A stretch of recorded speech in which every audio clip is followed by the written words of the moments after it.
Man, do we have a lot to cover today. All right, don't go anywhere. We're going to be live in 10 seconds. And got a lot to cover. A lot to cover. Oh, my goodness. I tell you, the Uniparty never gives up. Here we go. 1977. It's the Steve Kane Show with Brian Craig. It sure is. Welcome. It is Monday already, September 11th, 2023. My name is Brian Craig, and we've got so much to cover today. Oh, my goodness, do we have a lot to cover today. The Uniparty, which, of course, the Uniparty is a term that Kari Lake made popular. I'm sure maybe people said it before, but I didn't really hear it. And Kari Lake has made the Uniparty term really everyday common American English. She has coined a term. She's coined a phrase. And it's very appropriate. That's of course, the Republican and Democrat Party establishment. And boy, have they been up to something. And they are pulling something right now. There is a trick being pulled by the Uniparty that the media are going to cover like nobody's business, but I'm going to expose it right here. They're done with DeSantis. I mean, he's just done. He's unelectable forever. There's a big update on DeSantis as well that I'm going to get to later on the show. Vivek Ramaswamy, he has not done anything. You know, his poll numbers are still very low. They don't have anyone. So they have come up with a new scheme to attempt to trick conservatives. They've come up with a new plot to try to trick MAGA people into getting behind the replacement candidate for Ron DeSanctimonious, Ron DeSoros, Ron DeBush, Ron Jeb Santis. We got to get all the names out because we're not going to have much longer to talk about Ron DeSanctimonious. But they got a new scheme, and its name is Governor Glenn Youngkin. Now, there's a big story about Youngkin, which I'm going to go through. Youngkin did something very, very good. And today, between 9/11 coverage, you are going to hear conservatives praise Glenn Youngkin today because he did something very, very good. But this is a backdoor plot to inject him into the presidential race to go up against President Trump. Okay? Do not fall for it. One, you cannot trust anyone who holds statewide elected office in Virginia, especially the governor. You can only win statewide in Virginia if you have Northern Virginia. And Northern Virginia is where everyone who works for the government bureaucracy lives, okay? So without the support of the government bureaucracy, you do not win statewide office in Virginia. So do not trust Glenn Youngkin. Plus, I really have a pet peeve with him that he started that sweater vest thing going on and made that so popular. It's ridiculous. You're not going to see me in one of those sweater vests. Those vest things were always stupid. I never even wore, when I was a kid, that Marty McFly, vest. I never even owned one of those where the sleeves zipped off and you just wore those. I never wore one of those. Ever. Didn't own one, never wore one. The whole vest thing is just stupid. But anyway, Glenn Youngkin, they're trying this backdoor campaign. We're going to expose that. We're going to talk about that. And there's a whole bunch more going on the program today. But let me read. This is from the Daily Wire. Glenn Youngkin grants absolute pardon to Loudoun County dad arrested at a school board meeting. And this is a good thing that he did. I mean, I'm not going to take it away from him. He's done some good here. Done something, in fact, incredibly good. This should never have even had to have been done. Virginia Governor Glenn Youngkin, I'm reading from the Daily Wire right now. Virginia Governor Glenn Youngkin on Sunday granted an absolute pardon to the father who was arrested at a school board meeting after the superintendent lied about his daughter's rape by a skirt-wearing boy who raped his dad's daughter, in the girls' room. The pardon says that in June 2021, Scott Smith exercised his constitutional right to attend a public meeting of the Loudoun County School Board to observe the proceedings, during which time a community member threatened to spread false and malicious information about Mr. Smith's business with the intent to damage his reputation. After an ensuing verbal confrontation, Scott Thomas Smith was charged with obstruction of justice and disorderly conduct. Yeah, remember this? And Smith was quickly convicted, even though an appeals court later disqualified the prosecutor due to concerns about the integrity of the prosecution. The pardon continues. So this dad got the tar beat out of him. If you remember, the school board called over the cops, and the cops beat him bloody at that school board meeting. His face was covered in blood. So now Youngkin, it's a very long story here, but Youngkin has pardoned that dad, and that's a good thing. These militant school boards messing with people's kids and then beating up parents. And this incident is what led to them calling in Homeland Security and federal agents to monitor parents who went to school board meetings. Remember all of that? This was during that phase. And so what's going to happen today is conservatives, many of the MAGA conservatives are going to be all over the 24-hour news cycle today talking about what a great thing Youngkin did. And he did something very good, right? Did something very good. He should also remove any of those school board members that are still on that school board because they're criminals beating up parents like this. I don't know if he has the power to do it, but he should do it. So this is their backdoor plot to get Youngkin in the race. And I know what you'll say. Well, he said he's not running. Well, there was a very famous Virginian who, when he was asked to run for president, said no, not once, not twice, but 3 times. And then he ended up being president for 2 terms. And his name was George Washington, right? George Washington turned down the presidency 3 times. And these very self-important people that are in politics, like Youngkin, probably thinks he's another George Washington. And so they're using that. And so what they're doing here, since all of their candidates have failed, and it's only a matter of time before they start dropping out, Glenn Youngkin has done this. They're going to have all of us praising Glenn Youngkin today, because he did something good. Of course, we're going to compliment him on it. And then they're going to start the narrative. Well, should he enter the race? The next debate's coming up. Oh, no, oh, no, oh, no. He'll turn it down probably 3 times, just like General Washington, because he thinks he's George Washington. And then he'll reluctantly accept and take the stage as the entering hero. It's another scheme, another plot, another desperate attempt by the Uniparty to stop the most popular person ever to be president and to ever run for president, Donald Trump. Don't fall for it. It doesn't mean he didn't do something good here, but don't fall for it. Now, do you think I'm being paranoid, or do you agree with me? Do you think that this is a backdoor plot by the Uniparty to bring Youngkin into the presidential race? Or am I crazy? Am I paranoid? Let me know. Our number is toll-free, 1-888-GO-CANE, 1-888-465-2631. It is a toll-free call no matter where you are. It is Monday, September 11th. We are back here live. We'll take our first break of the week and be right back. Don't sit on the sidelines. Get in on the action. Those of you that were watching my live stream on the way in, I told you I'd make it. Tight, but I made it. I had a couple minutes to spare, getting all set up. If you're new to my channel, make sure you subscribe. Everyone like the video.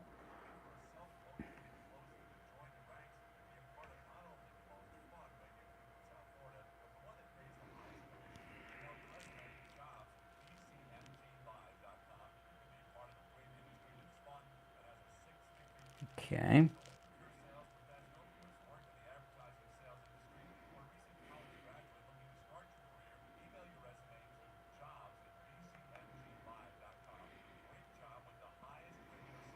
I got so many text messages. I have 155 text messages I've not responded to.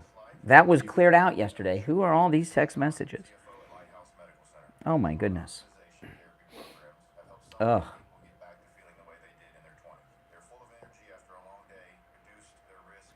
All right.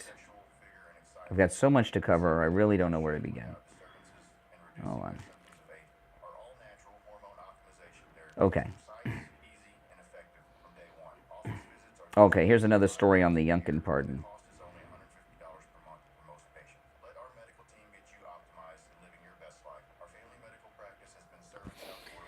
All right, let's see here.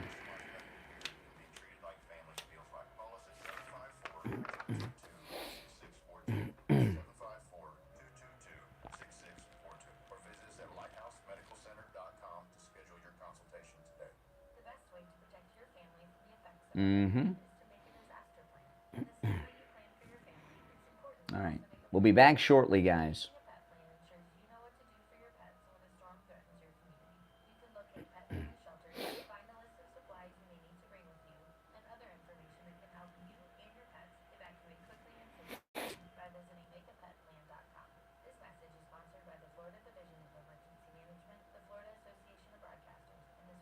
Don't worry, I know it's 9/11.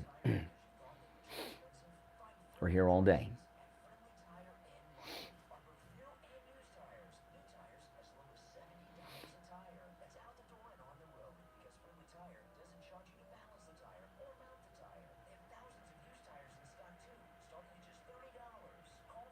I'm going to talk about our cruise when we get back. You know, about 3/4 of the people that go on our cruise are from YouTube and podcast listeners. So if you guys join us on the cruise, you'll run into a lot of people that you see in the chat on YouTube here.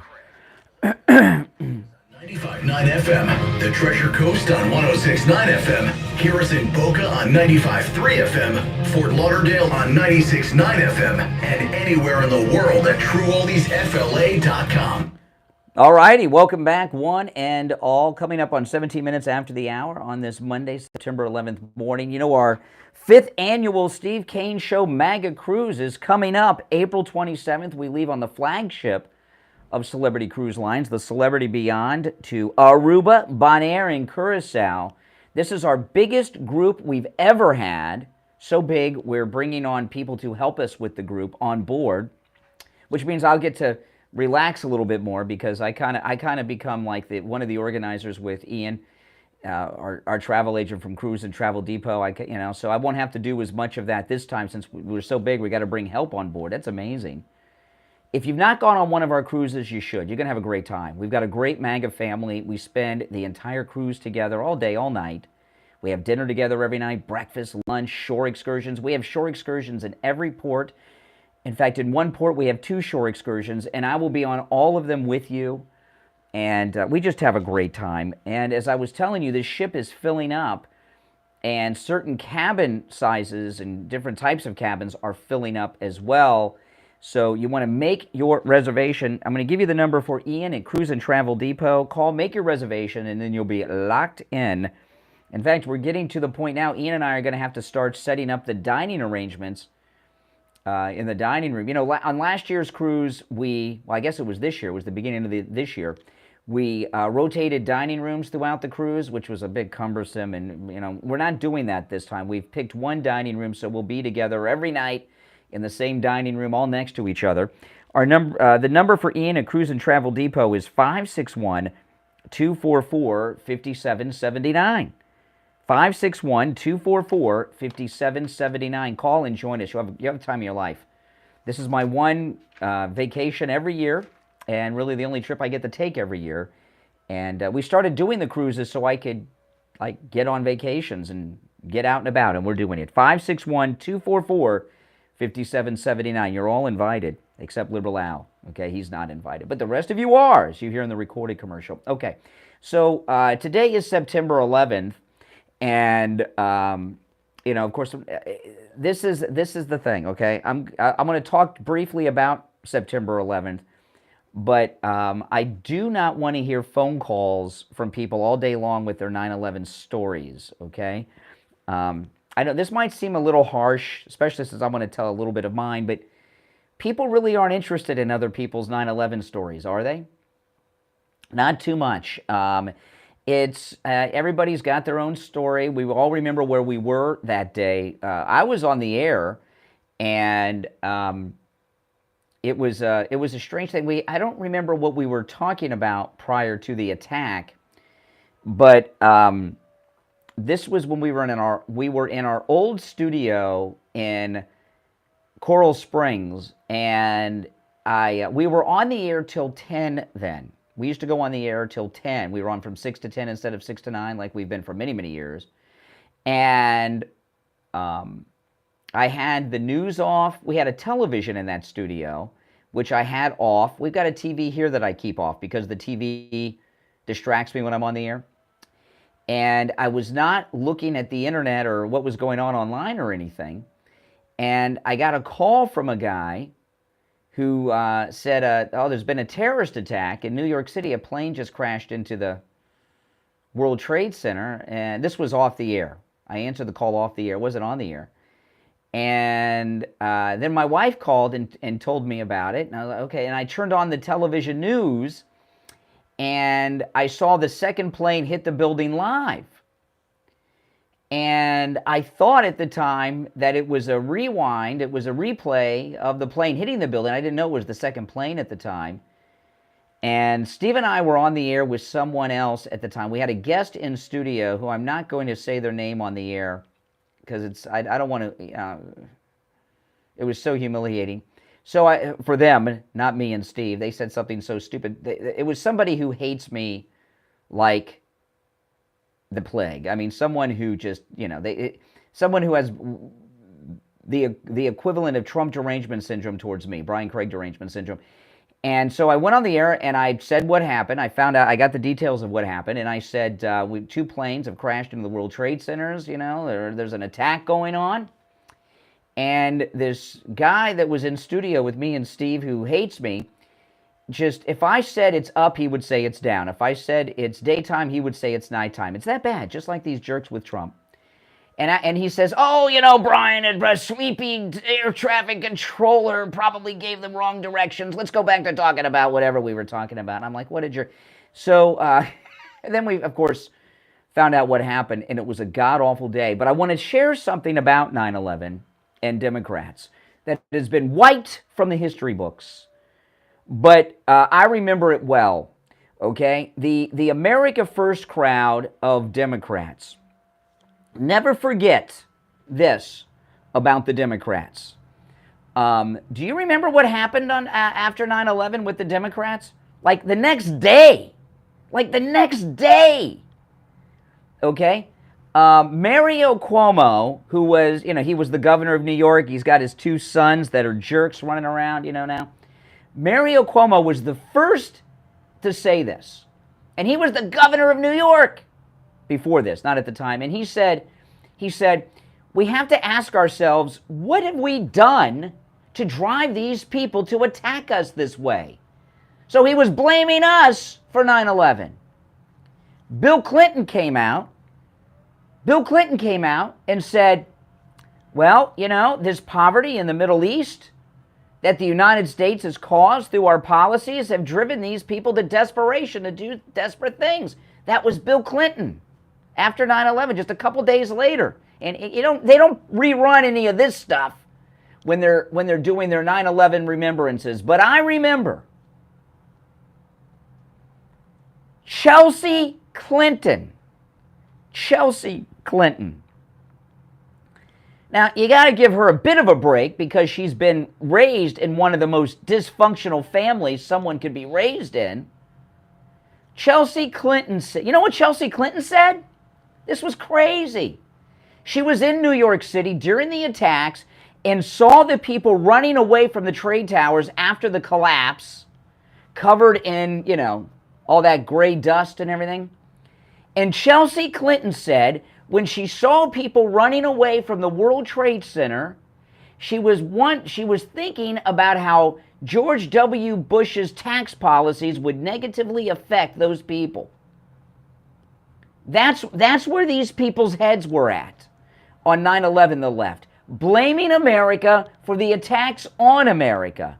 So, and Democrats really showed their true colors. Now, that stopped real quick because this disgusting, perverted commentary from the left, blaming us for the attacks on America, the blowback from that, from the public, was so strong, all these Democrats stopped that real quick. Until, you remember this? Remember this when the firefighters raised the flag over the rubble of Ground Zero? Do you remember that? Okay, there were 3 firefighters who did it, and then someone made a statue of it. They made a sculpture of it to kind of be like after the Iwo Jima thing. Do you remember this? And the Democrats got the New York City Black Firefighters Union during the cleanup operations of Ground Zero. The rubble was still there. they were still searching for bodies and such, the Democrats organized the Black Firefighters Union to march on Ground Zero. And I know I'm not the only one who remembers this. And the black firefighters were protesting that there wasn't a black firefighter in the sculpture, in the statue of the 3 firefighters lifting up the flag over Ground Zero after the attacks. Now, the statue or sculpture, whichever one it is, maybe it's both, depicted a real-life event, and the actual firefighters who did it were depicted in the sculpture, but they wanted one of them wiped out and made black. And they came around the corner, and all this stuff, yelling, and they got run off by the cleanup crews. Do you remember that? The Black Firefighters Union, they got chased. Oh, this was live on TV. They got chased off of Ground Zero so the Democrats blamed us for the attacks and then tried to start a racial war on a grave site during the cleanup with the Black Firefighters Union. That was the Democrats on 9/11, okay?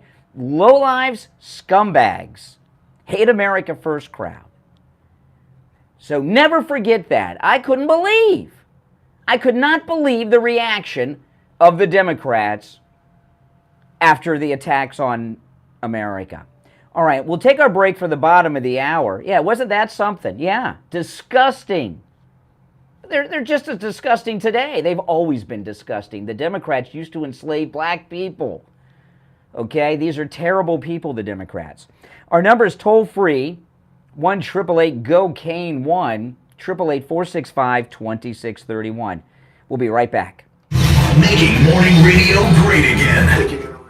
It's the Steve Kane Show with Brian Craig.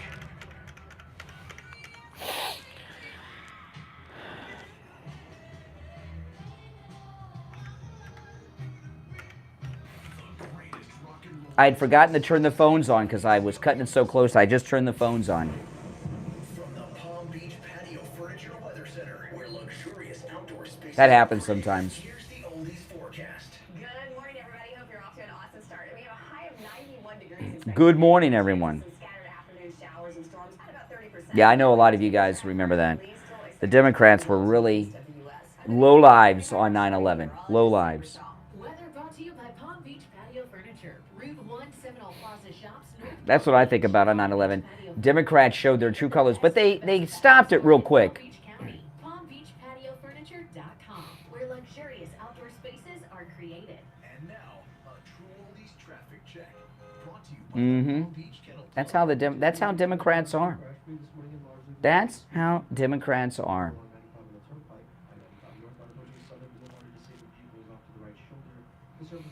Mm-hmm. Oh, yeah.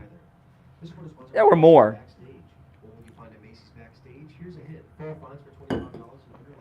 They did more than just that, but those are some of the highlights that I remember from the top of my head. Shenandoah Valley, Virginia, welcome. Mm-hmm.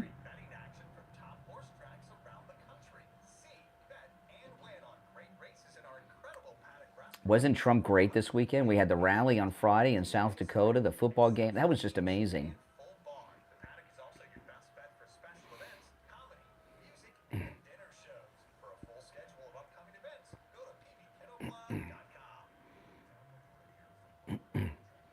I'll tell one more 9/11 because Steve, we had a crazy thing happen on 9/11.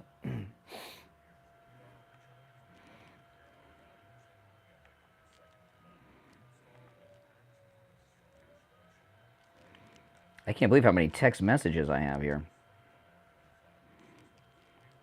155.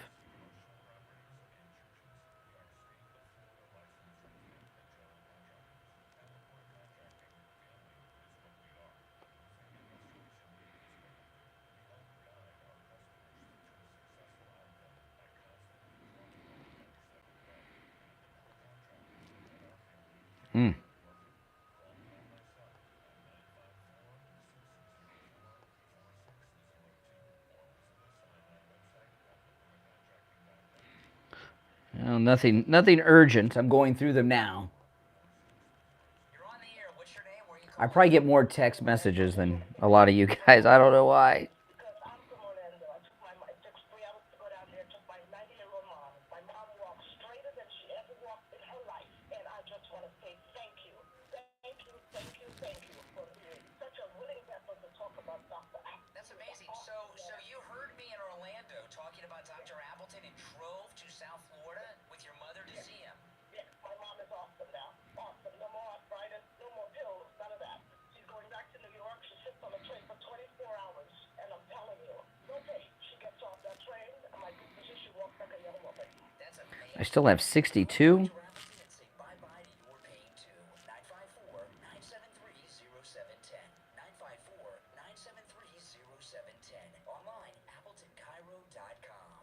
Hi, it's Kate from Will For You. Our new Jupiter showroom is now up and running and filled with awesome flooring products like comfy carpeting, waterproof luxury vinyl, and engineered wood planks. Oh boy, yeah. So we got more to cover. We're not done. I got one last 9/11 thing, and then I'll get back to Youngkin and everything.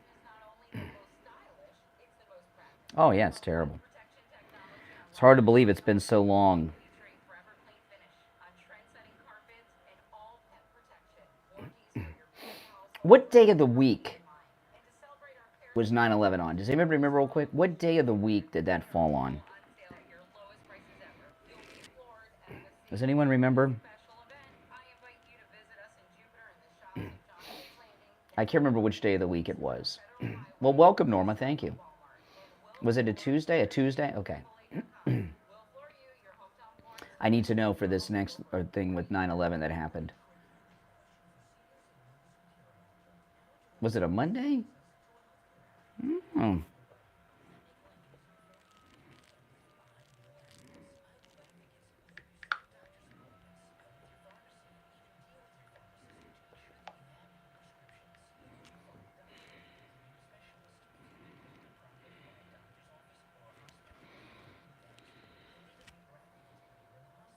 Most people are saying Tuesday. Yeah, I think it was a Tuesday too. Okay.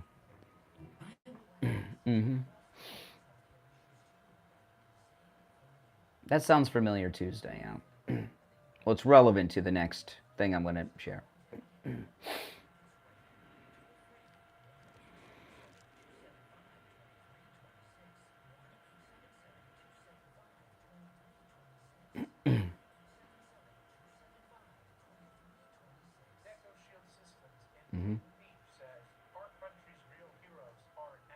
You sure it's Tuesday? Yeah, the Democrats really showed their true colors.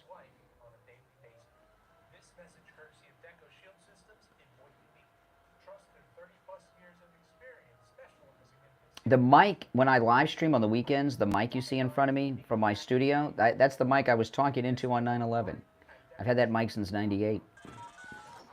It's the one I podcast with.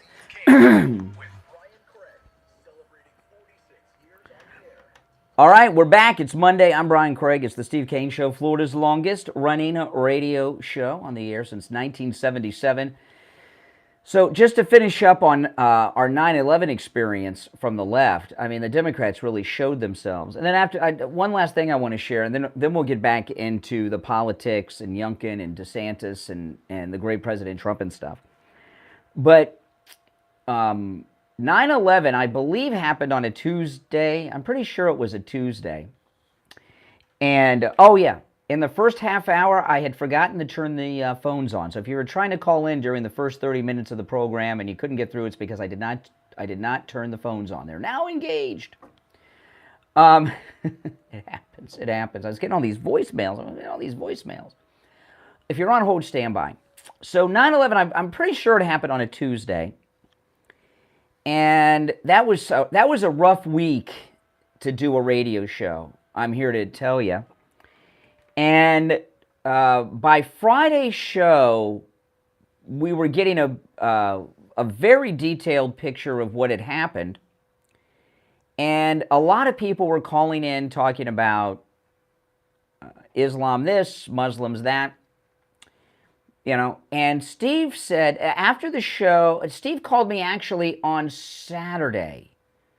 He called me on Saturday after 9/11.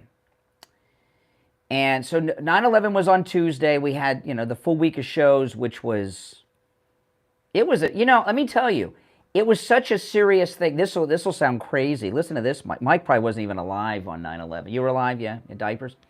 It was such a serious thing. We didn't play commercials on the radio station like we normally do for a month.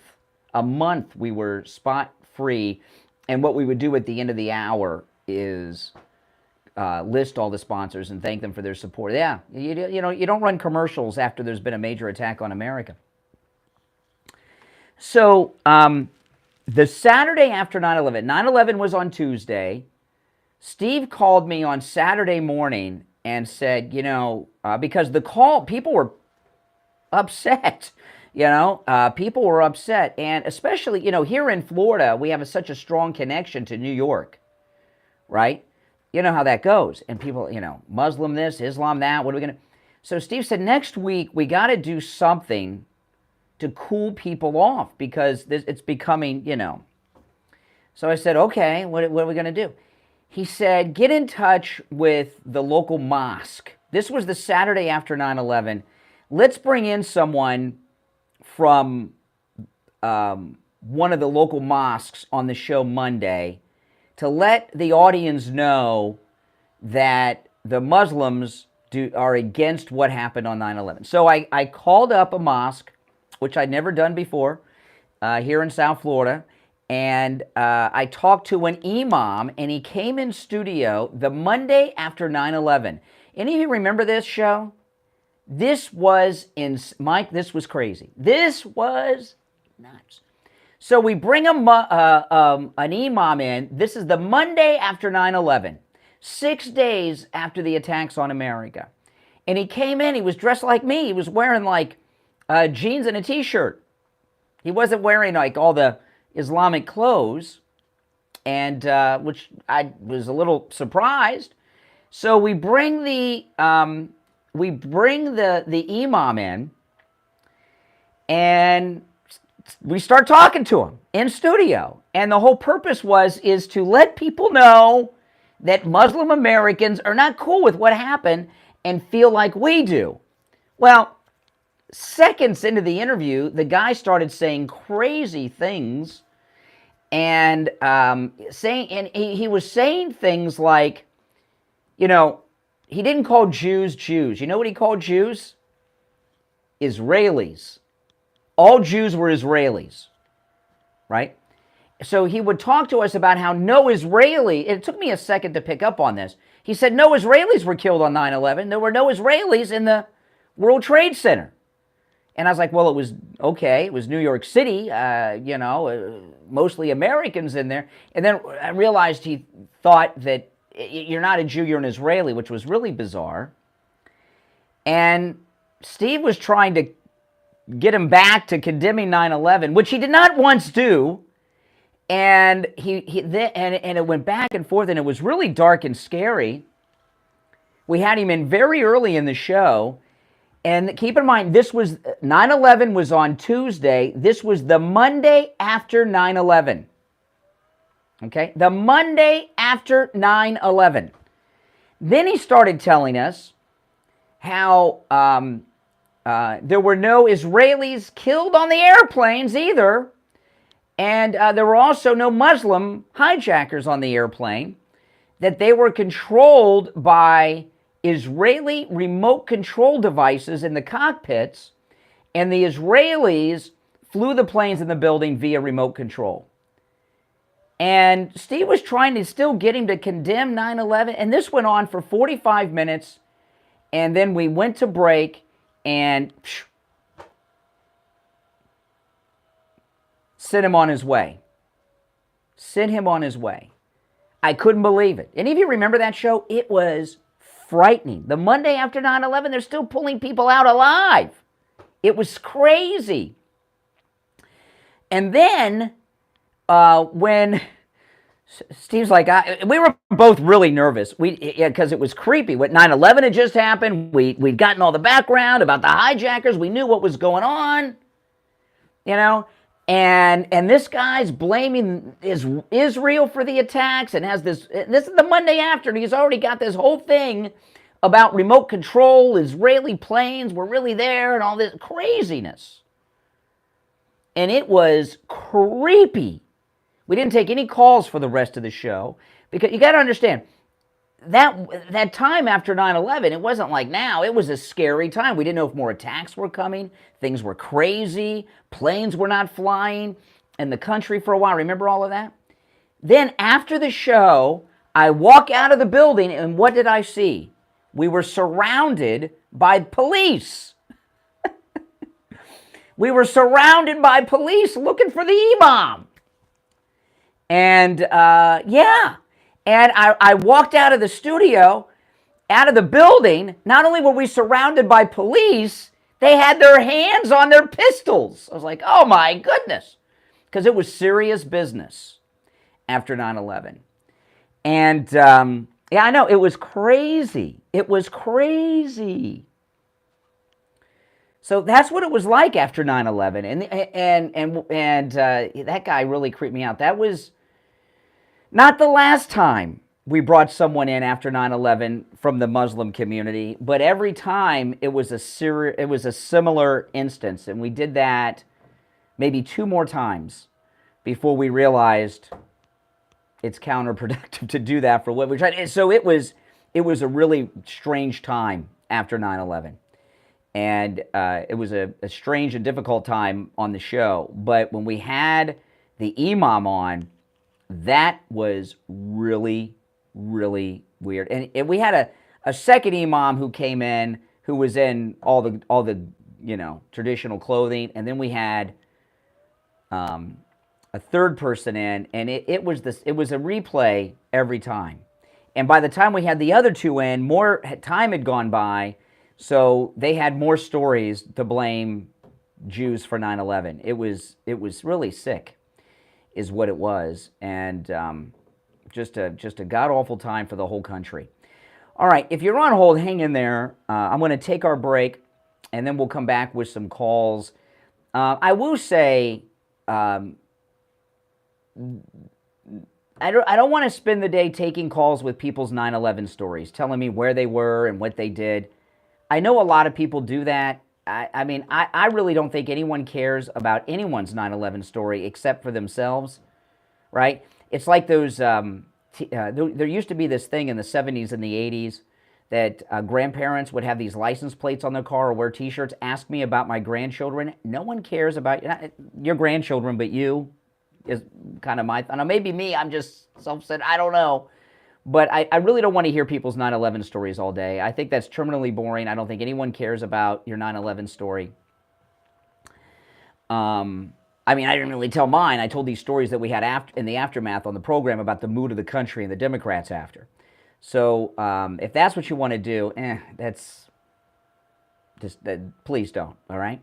That's one of those things that is terminally boring. But I know a lot of people will do that today, okay? I get it. People love to tell their 9/11 stories. I understand it was a big time, an emotional time, and it seems like it was yesterday. It's hard to believe it was 22 years ago. It's the Steve Kane Show, Florida's longest running radio show. My name is Brian Craig. Back after this.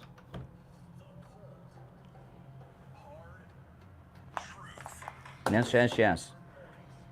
Yeah, a lot of you guys may not have been with the show back then, but that was some crazy stuff we went through. Mm-hmm. Absolutely. It does feel like yesterday. It was like when I was growing up, people used to always talk about where they were when Kennedy got shot, and I wasn't alive then. My parents were like in junior high school. And it's kind of like that on 9/11. Everybody remembers where they were on 9/11. But those things that I just told, that happened.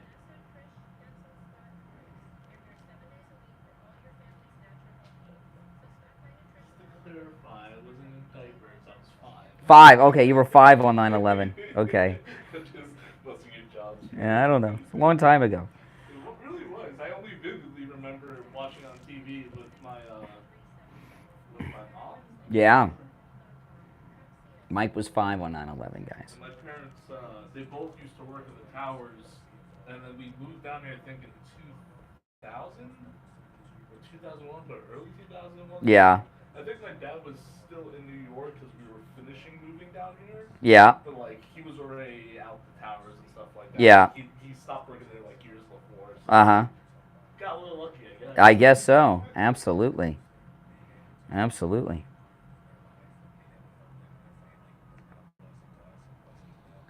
Oh, let's see here.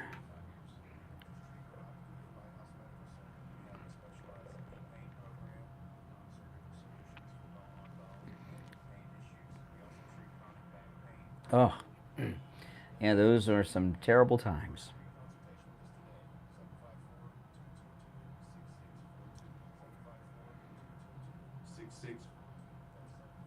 Mm-hmm.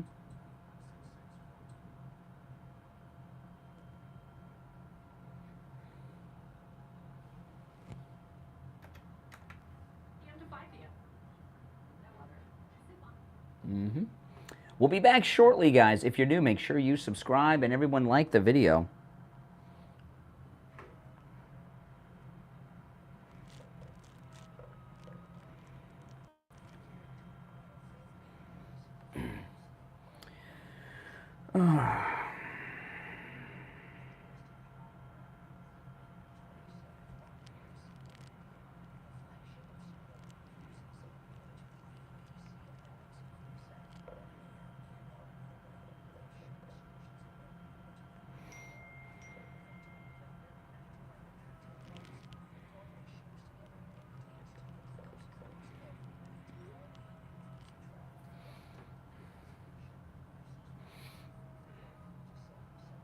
All right, here we go. 244-5779. We take on the social justice warriors for breakfast. Now the Steve Kane Show is on the air.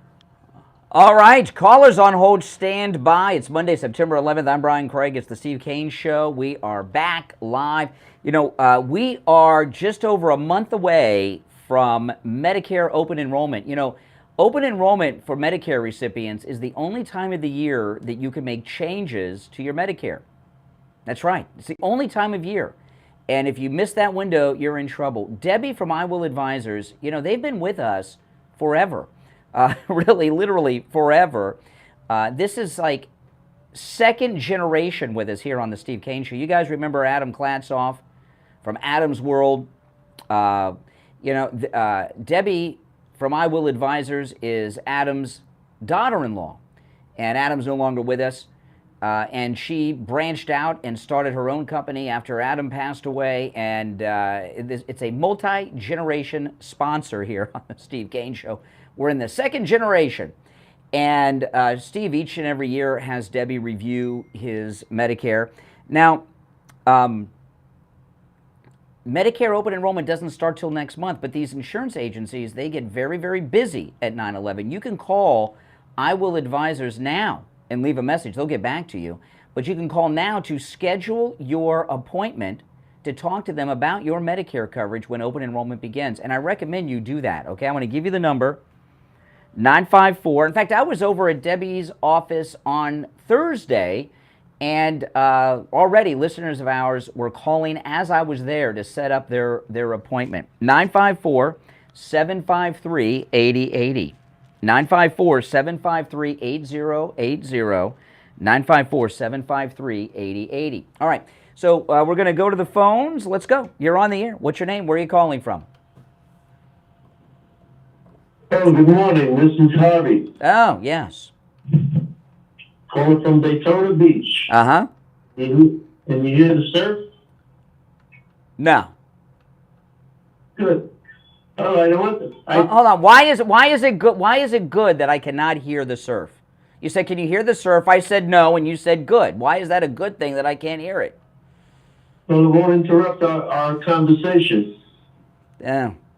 Talking to the surf, you'll hear the noise. I'm sure the surf noise is more interesting than anything you have to say, but go ahead. Thanks for insulting me. I appreciate it. Not insulting you. It's just an observation of the quality of your calls. But go ahead. You're very bad.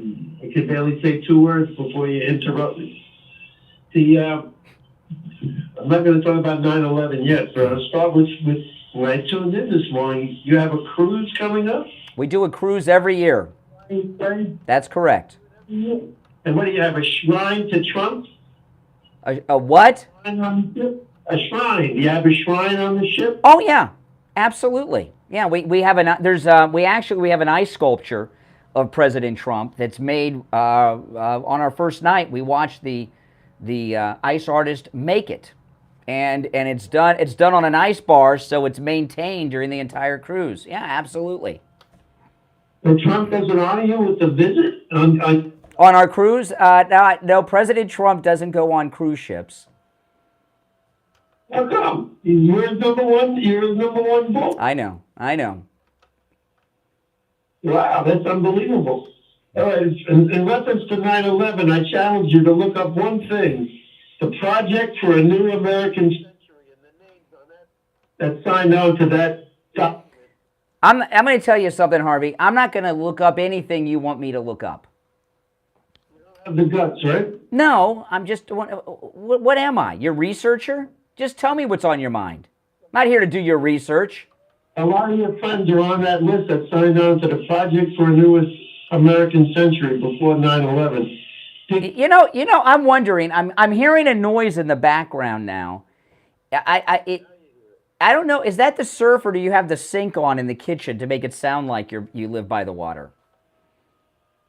All right. Well, Oh yeah, I got him, didn't I? Yeah, I've been doing this for a while. Not as long as you've been boring shows with your calls because you're old, but he had the sink on in the background. Oh my goodness, you're on. These people are idiots. Good morning. You're on the air. What's your name? Where are you calling from? Good morning, Brian. See, Harvey wants people to think that he's rich and lives by the beach. We're in Florida. We're all by the ocean, okay? We're all by the ocean. It's windy here. There you go. Yes. Well, anyway, because of 9/11, Bangor always does a 9/11 ceremony with all the first responders, military, and my Marine Corps League does colors and rifles, and we present the colors and say the Pledge of Allegiance. And I encourage everyone, if you have 9/11 ceremonies, to go and be part of it, because we should never forget what happened on that fateful day. That's exactly right. Yeah, that's a good thing you do. But this Youngkin, this guy, why are any Republicans bothering to stay in this nomination that's already over and done with? There's no reason they have under heaven to try to beat Trump, because nobody can do it. You put all their numbers together and they're under. Well, this thing with Youngkin is this run that Youngkin is doing is the first real serious campaign move that the Trump derangement syndrome sufferers have put together. So he pardons this dad, which was a good thing, and we all support him on that, from the school board meeting. His daughter was raped by a boy in a dress who was allowed to use the girls' room, and then the cops beat him up under the orders of the school board, and it was all on television. So he's not going to announce right away. They're going to have us praise Youngkin for doing this great thing for a few days, and then they'll start talking about, well, is he going to throw his hat in the ring? And then he'll say, no, and then eventually they're going to try to get him to cave to do it. And they're going to start doing some polls on Youngkin, probably starting the middle or the end of this week, to see how he polls. But this is the beginning of the creation of a opponent for Trump, this pardoning on a Sunday. I think that they decided to do the pardoning of this father when they did because the new polls came out and President Trump had this incredible event in South Dakota on Friday, and then the football game and the fraternity house on Saturday. It was an amazing weekend, so they're in a panic, and they got Youngkin to pardon this guy. Yeah, and it really has nothing to do with the election, though. How does that affect the election? I don't. Because they're making him a national. He's nationally known already, but they're making him a national figure where conservatives are supporting him and MAGA are praising him for standing up against these tyrannical school boards and all of this stuff, and they think that they'll trick us into supporting him over Trump. Because their other wannabes, Ramaswamy and Ron DeSoros and all of them, they're done.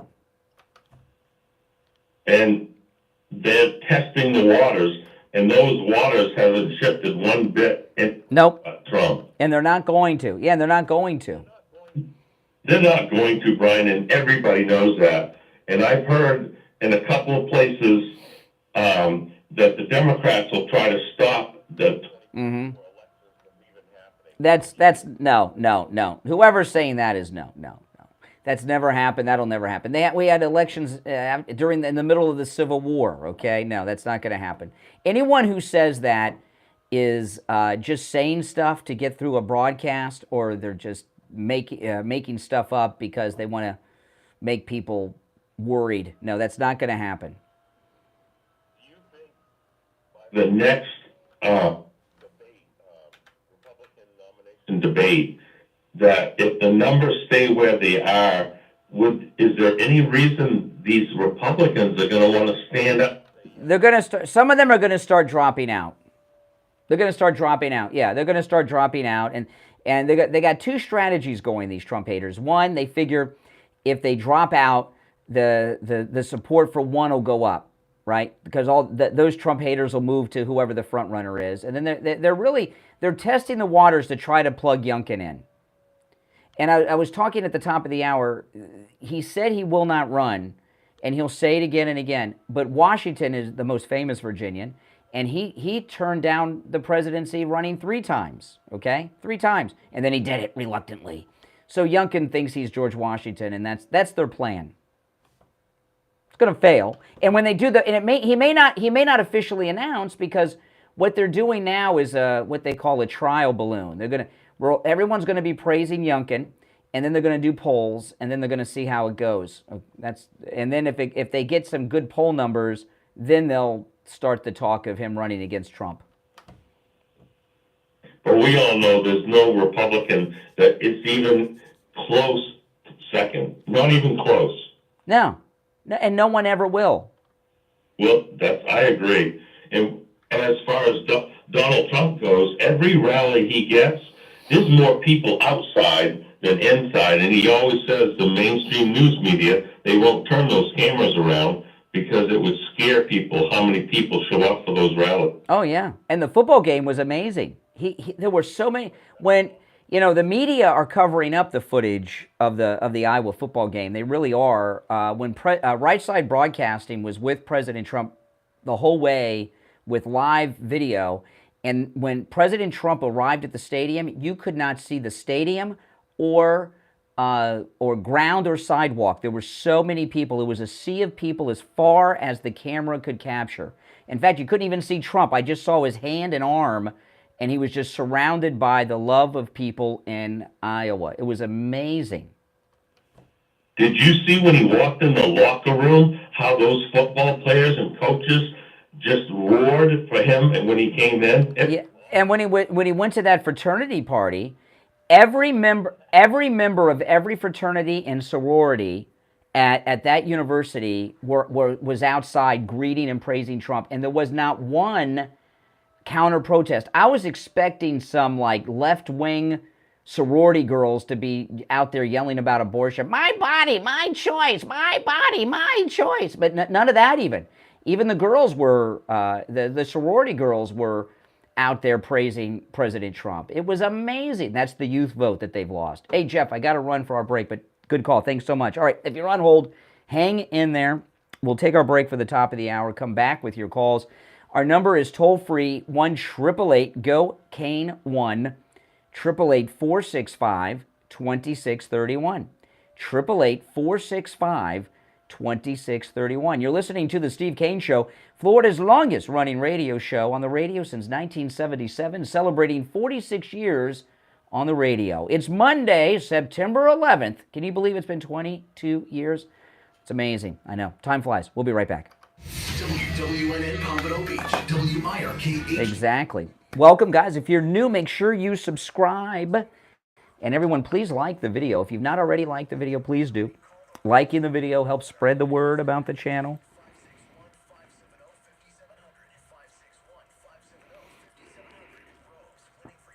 Let's see here.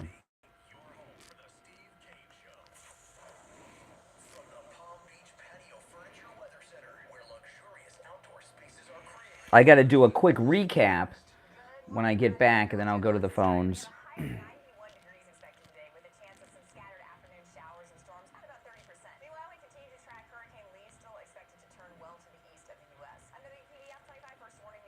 Yeah, Jeff's calls are always good. Weather brought to you by Palm Beach Patio Furniture. Route 1, Seminole Plaza Shops, North Palm Beach. Palm Beach Patio Furniture. Voted in the best patio store in Palm Beach County. PalmBeachPatioFurniture.com, where luxurious outdoor spaces are created. And now, a True Oldies traffic check. Brought to you by the Palm Beach Kennel Club. Palm Beach is the major expressways are still crashed in the spring and March and I'll do a recap on this Youngkin thing because it's pretty important. Then I'm going to go to the phones, and I got a lot to play. Oh, one of our listeners sent this really cool button for Kathy. They mailed this to the radio station for Kathy. Look at this.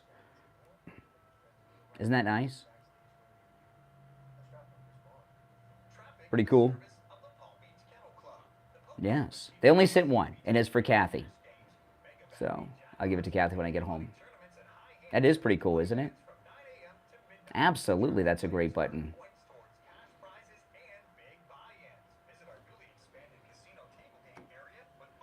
And they wrote a nice letter. Look at that. They've even got the right paper. Isn't that nice? I mean, when's the last time you get a letter? Mm-hmm.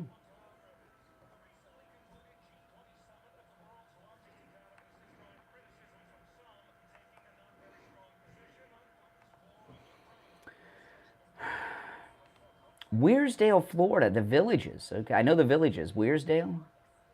She's doing better. She's still recovering, but she's doing better. She's having a rough recovery, but she's doing better. I was just texting with her.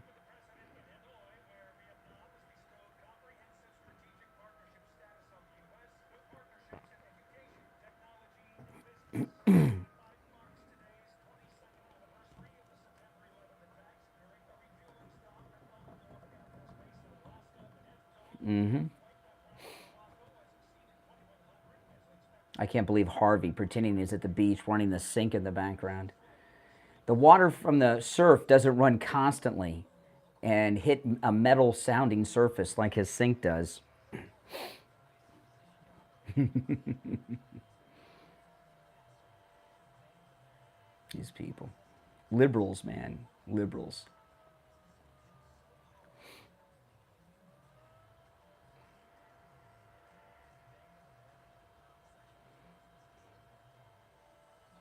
That's how they are, liberals.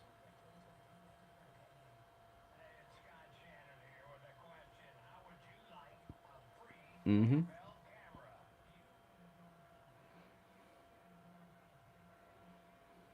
Absolutely. Oh, man. Good morning. Welcome, everyone.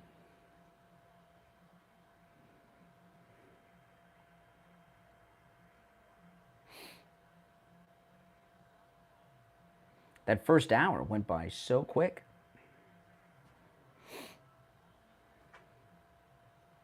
Now, the address to the studio is in the YouTube video description. Yes. To mail. The mailing address is in the YouTube description, I should say. So then the mail goes through a security process when it gets here, and then after that, they leave it for me.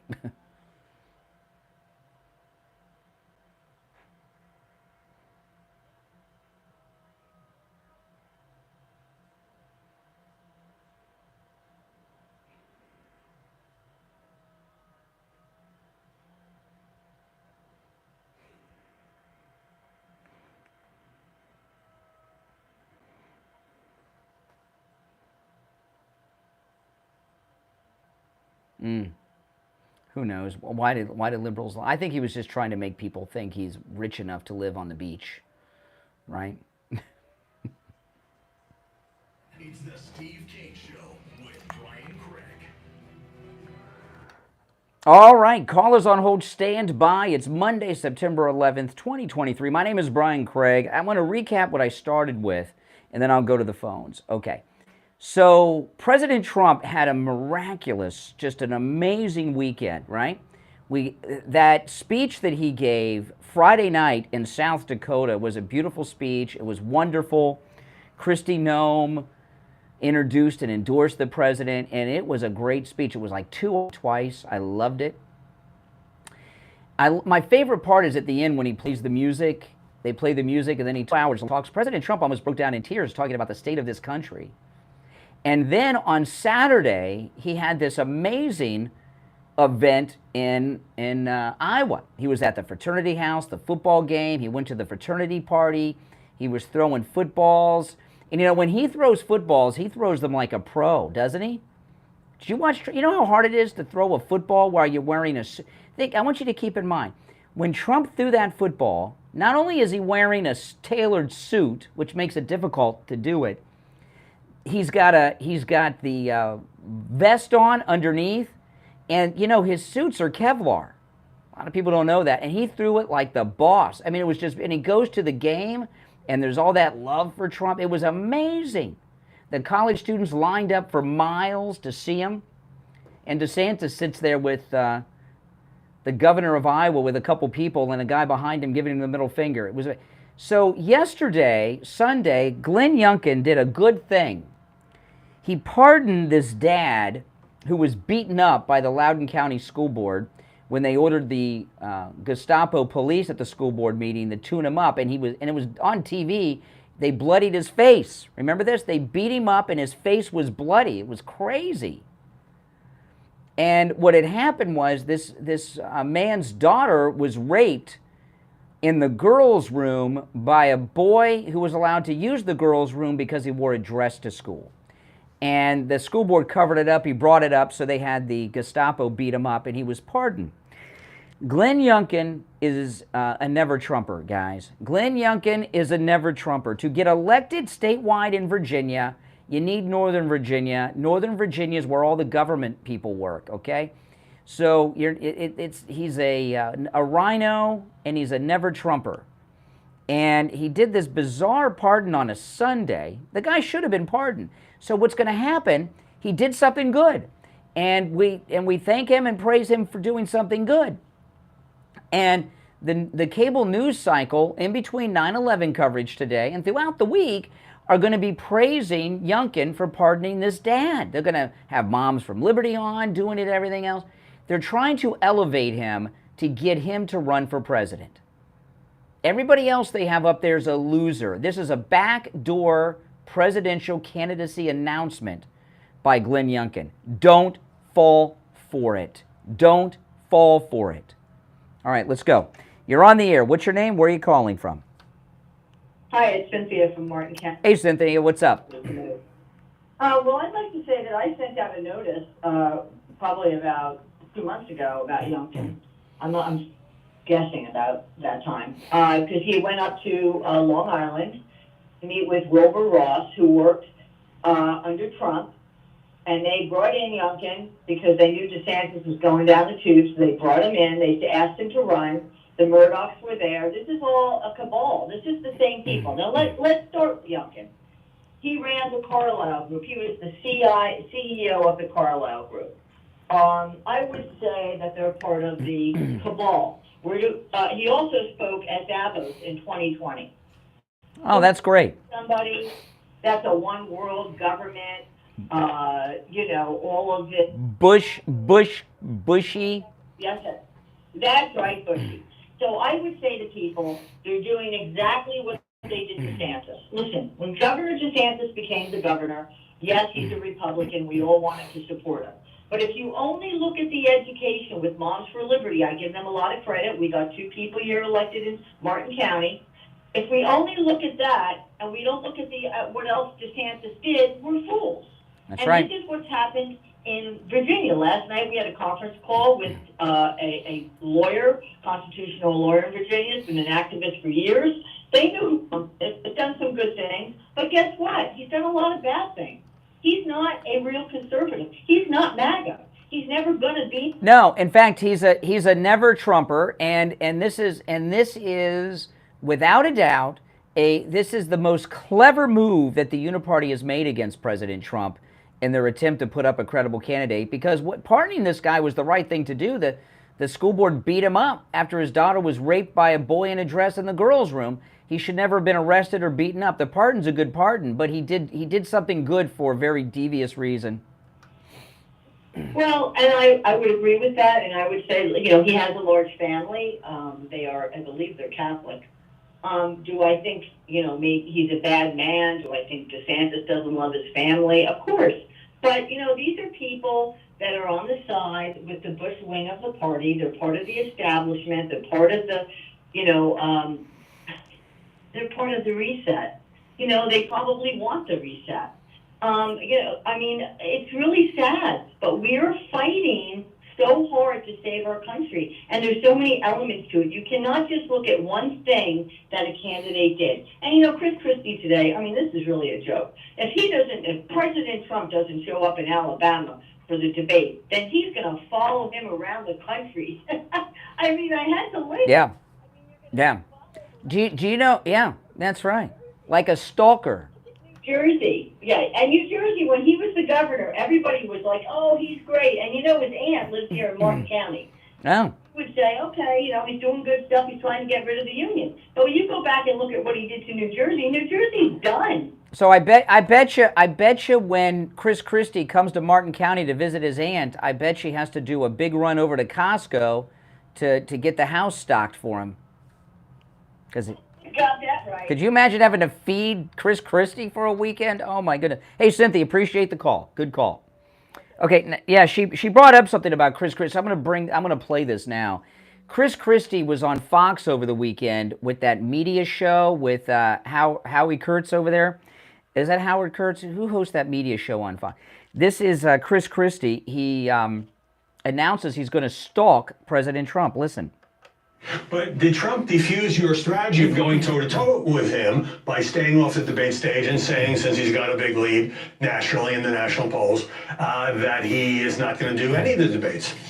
Well, if he doesn't do any of the debates, Howie, you know, we're going to give him another chance. I'm sure he's not coming to the Reagan debate. We'll give him another chance in Alabama. But if he doesn't come there, then I'm going to follow him around the country. Wherever he goes, I'll go.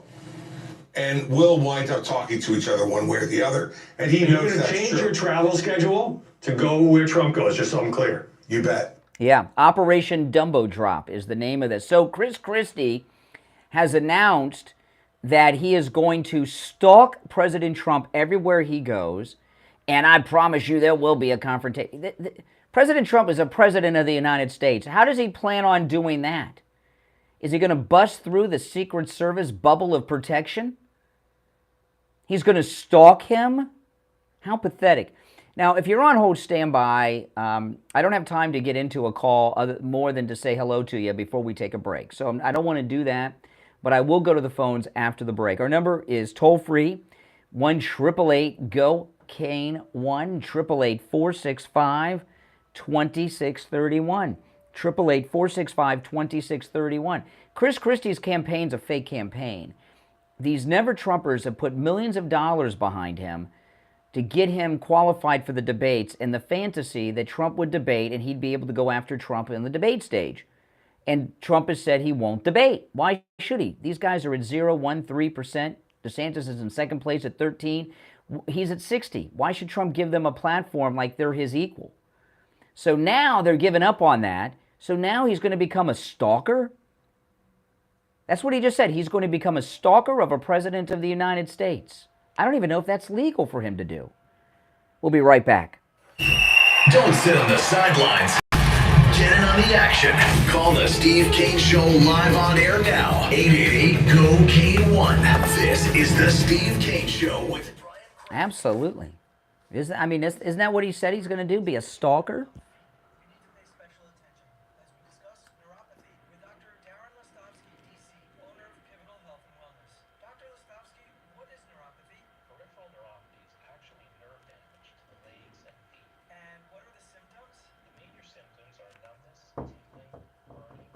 Yeah. These people are out of their minds. Out of their freaking minds. Call 561-287-3255 today. The first 25 callers will receive a free nerve damage screening. Space is limited. Call 561-287-3255. 561-287-3255. Exactly. It makes Jabba the Hutt look thin.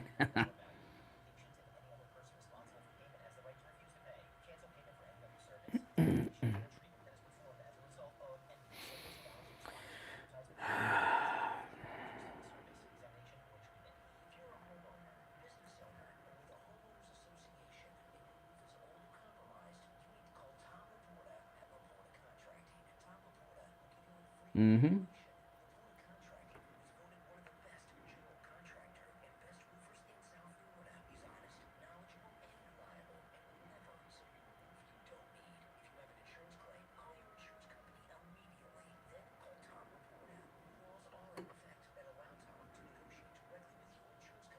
I'm going to go to the phones when we get back.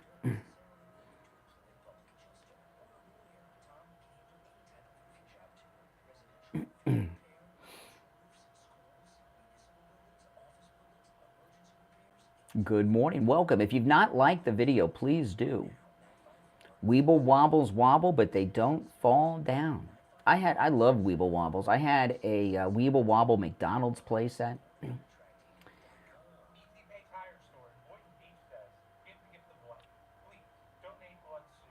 I stopped playing with Weeble wobbles when the Star Wars action figures came out. When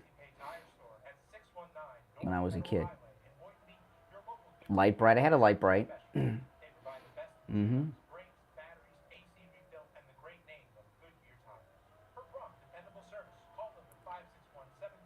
A body girdle.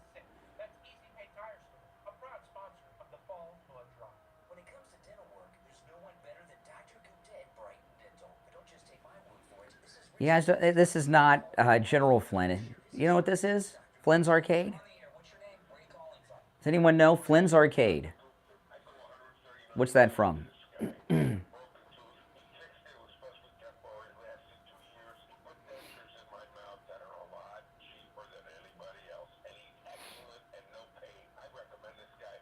Mm-hmm. Listen to Richie the bus driver. Go see Dr. Gupta at Brighton Dental. 954-922-4633. 954-922-4633. I did have an Erector set, and I had a Lincoln Logs, too. Anybody have Lincoln Logs? Tron, that's correct. Tron, that's right.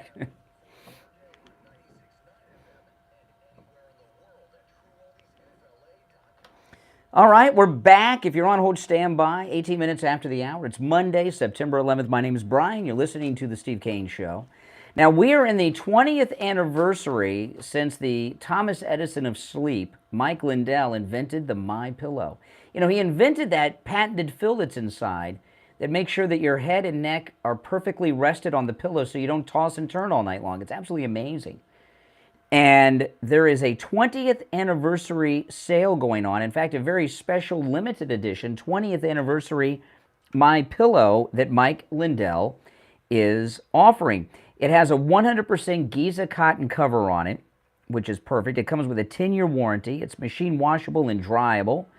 It has that same fill inside as the other MyPillows, but it's an upscale MyPillow with both the Giza cotton case and that the piping that goes around it. It looks so nice.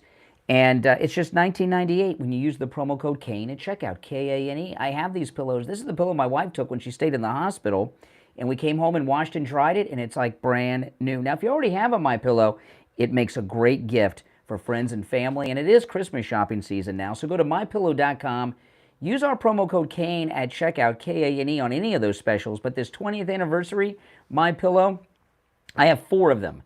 They are just perfect, beautiful, upscale pillows. These are the kind of pillows you would see like in a luxury resort. Like if you were staying the night at Mar-a-Lago, you would have the 20th anniversary MyPillow probably under your head. You can also order by phone, 1-800-716-4879. 1-800-716-4879. Promo code KANE, K-A-N-E. All right, you're on the air. What's your name? Where are you calling from? Yes, I had Stretcher Armstrong too. Oh, hey, Doug. I got to ask you, did you just say Operation Jumbo? Is that what you said? Operation Dumbo Drop is the name of Chris Christie's campaign. Yes. Oh, man, that's funny. That is funny. Anyway, he had no chance. He's ridiculous. He's going to be all by himself. No Barbies Anyhow, can now. this Yankee fellow, if he has any chance, wants to be president. You mean Youngkin? Yeah, he better get off the idea of getting on that stage. Once he gets on that stage and goes against President Trump, he's done. Nobody's going to ever want to vote for this guy. So if he ever wants to be president, he better wait for next cycle, and maybe he'll get. Well, it's not going to win. This Youngkin scheme isn't going to win, but it's something that they're trying to pull on us. Yeah, but I'm trying to say, if he has any real intention, that what they're going to pull is going to destroy him. He'll never be able to be elected once he gets up there. Oh, yeah. I was all set to vote for Ron DeSantis, and then what he does, it turned me off. So now we have no candidate. Plus, I don't like guys that wear those sweater vests. I really don't like those. Those are so stupid. It's very, very unusual thing, but that's how some people like to dress whatever they want. He started a whole trend. DeSantis wears a DeSantis vest. I saw him wearing it in Iowa over the weekend. So they wear the vest to try to hide their gut, I guess, but I don't know. It makes it more pronounced. The other thing is, we like you said the other day, we have hardly any candidates. And I think President Trump has shown that you don't have to be in government. And I'm thinking the closest thing to President Trump will be one of his boys to run for president in the next cycle. Like Eric or Don Jr.? Yeah. Man, I would be love to have it be the closest thing to President Trump. It won't be President Trump, but it'll be very close. And I think that's the guy. Mm-hmm. One of them would be the ones who would be electable. Mm-hmm. They love that. Yeah. All right, Doug. Take care, conservative Doug. You're on the air. What's your name? Where are you calling from? Hi, Ryan. It's Karen from Ohio. Hey, Karen. Hey, how you doing today? All right. How are you? I'm doing fine. I just wanted to talk about how the country united on 9/11, and it's reminiscent of every Trump rally. Mm-hmm. Mm-hmm. It doesn't matter what color you are. It doesn't matter. Well, the Democrats tried to do, but it was. Remember everybody had those American flags on those plastic poles in their windows for months? Yep. I remember 9/11. I lived through 9/11. Well, we all did. As I said, we're not going to take 9/11 story calls today. We all lived through 9/11, but that gets terminally boring. I don't want to turn this show into the Joyce Kaufman show. You don't even know the Joyce Kaufman show, and you get the joke. Yeah, that means boring. I have seen how the country is uniting around Trump. And it's just reminiscent of, that was the first time we have a president we can believe. Well, the reason there are many reasons people rally around Trump, but one of the main reasons is that he's an American who puts America and Americans first, and everyone else knows that every politician in Washington is on the take with China and the military-industrial complex and the donors. Yeah, totally agree. Yeah, and we don't trust them, and that's just the way it is. Well, and Trump actually talks to people. Yeah. He gets what he'll talk to somebody, and this guy doesn't need. He wouldn't have had to do this. He's doing this because he sees a problem. Mm-hmm. Yeah. It's just awesome all the way around. I'm so happy that you are giving a voice. Mm-hmm. That's just. Well, I appreciate that. I appreciate it. Where are you in Ohio? Where are you in Ohio? Jim Jordan's district. Oh, okay. Oh, is he? What's his district? I know he went to Ohio State. What's his district? What city? Like all over down through Columbus area, around all the way up. Well, I'm sure you've heard me say Columbus is my hometown, Columbus, Ohio. So I love to hear from calls from Ohio. Absolutely, yeah, it's my hometown. Yeah, of course. Columbus. Well, it's not the same. It's not the same that it used to be. And when BLM tore up the downtown area and everything, and a liberal mayor who wanted to change they took the statue of Christopher Columbus down in Columbus, Ohio. It's crazy what the liberals have destroyed Columbus. But the people, oh God, the people are just so welcoming. Oh yeah, oh yeah. I know. Well, you know who I. Let me ask you this, because you'll know more than me. Can we trust J.D. Vance? No. We can, because I always worry about him. Okay, all right. Well, good to hear from you. Good to hear from you, Ohio. Take care. Thanks for the call. All right, let's go. You're on the air. What's your name? Where are you calling from? Hi, Brian. It's Sandra from Boca. All right, Sandra. What's up? I was just happy with what you said about his rally this weekend. I'm so happy because he's more popular than ever. I think that this kind of attention that, with regards to everything that's going around him is only giving him more fuel, which I love. And a lot of people are getting on the Trump train. Well, Trump in Iowa on Saturday. Friday was South Dakota at the fraternity house. That fraternity house, they maxed out the number of people they could have in there. Everyone from every fraternity and sorority at that university turned out and lined the streets. There wasn't one protest. And for there not to be a protest of some left-wing sorority girls from the sorority with all the ugly girls that that are all militant, there wasn't even like that. I couldn't believe it. When do you have a Republican go to a university and not have at least one girl wearing a pink hat yelling about Roe v. Wade and my choice, my body, my choice? None of that. It was all love for. They've lost so much of the black vote, and they've lost a huge chunk of the youth vote, the college vote, which the Democrats, that's another group that they take for granted.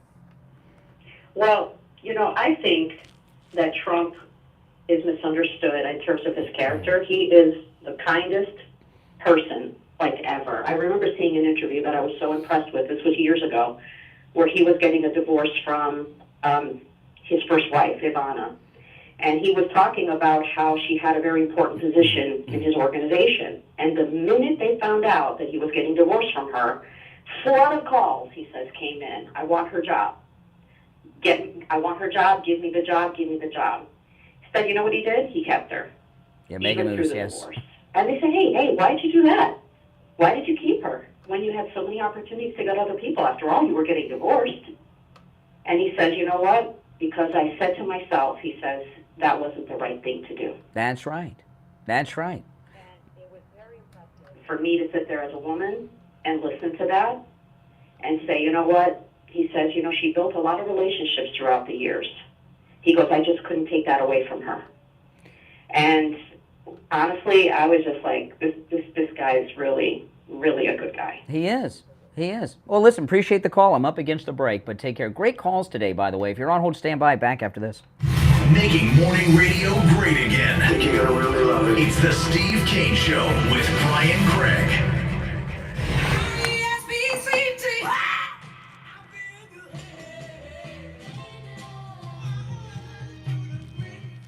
The greatest rock and roll hits of the 60s and 70s coming up this morning. Oh, man. Mike was 5 on 9/11, guys. How old were you on 9/11? People won't tell. It still blows my mind that, Yeah. So like, oh, I was born like in 2003. I'm like, you were born on, like, I'm like, holy crap. I know, it's crazy. You were 36? Oh, my goodness. The Omega Moves, that's right. The Omega Moves. Okay, who are the Omega Moves, guys? Where luxurious outdoor spaces are created. And now, a True Oldies traffic check. Brought to you Who are the Omega Moves?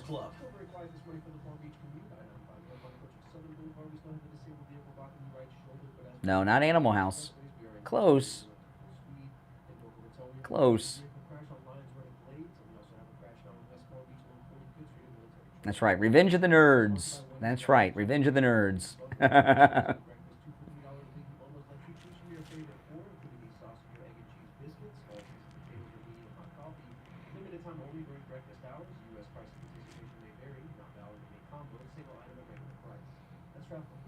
40. I was, I guess, 30. PBKC's dinner and comedy show season Yeah. is coming up with amazing events live in the paddock. Enjoy an amazing dinner with Notre Dame football Hall of Fame coach Lou Holtz on Wednesday, October 4th. Or see the Rat Pack now on Friday, October the 20th. Let It Be ultimate tribute to the Beatles on November 17th. Plus, December features Andrew Dice Clay, Jackie Martley, Memories of Elvis, and much more. For more information or to buy tickets, go to pbkennelclub.com. Hey, this is Gabriel. I don't trust J.D. Vance. I don't trust J.D. Vance. I'm sorry. I do not trust J.D. Vance. He worked in the tech industry and all that. Forget it. In San Francisco. I should read his book. Maybe I'll get it on tape. We've been buying houses since 2011 and helped hundreds of homeowners sell their homes without the hassles and costs of listing with an agent. We're rated A+ with the Better Business Bureau and have over 100 excellent online reviews from our happy sellers. People love working with us, and so will you. Whether you have a damaged fixer-upper home or a beautiful home that doesn't need any repairs, we can buy it. I was just thinking about the Omega Moves and Revenge of the Nerds. Or closing costs. If you want to sell your home easily on your terms, call us today for a free offer. 561-570-7070. That's 561-570-7070. 561-570-7070.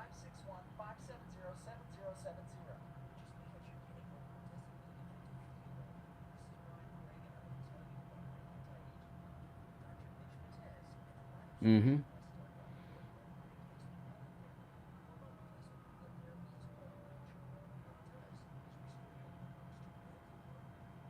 Oh, great. I love it. And I like Revenge of the Nerds, too, Nerds in Paradise, because they filmed that in Fort Lauderdale, which is here where I grew up. So all the places they filmed, I've been to. Revenge of the Nerds 2, Nerds in Paradise.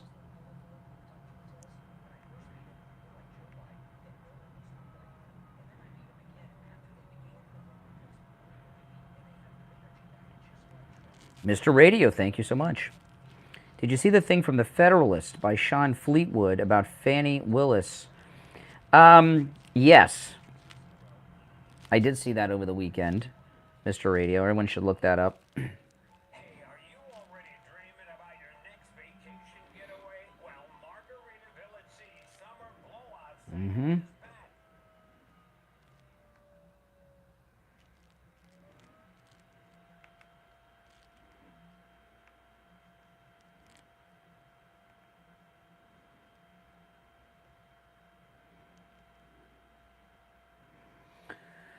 Oh, man. Trump 2024, that's right.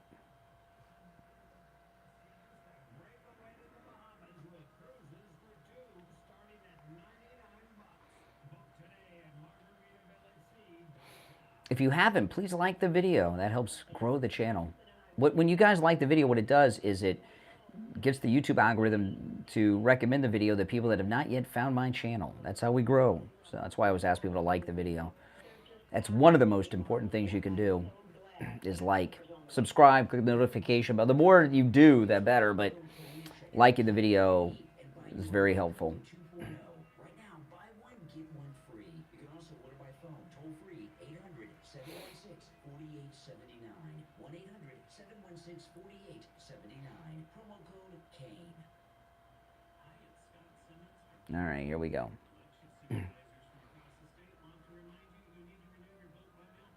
Well, thank you, Deborah.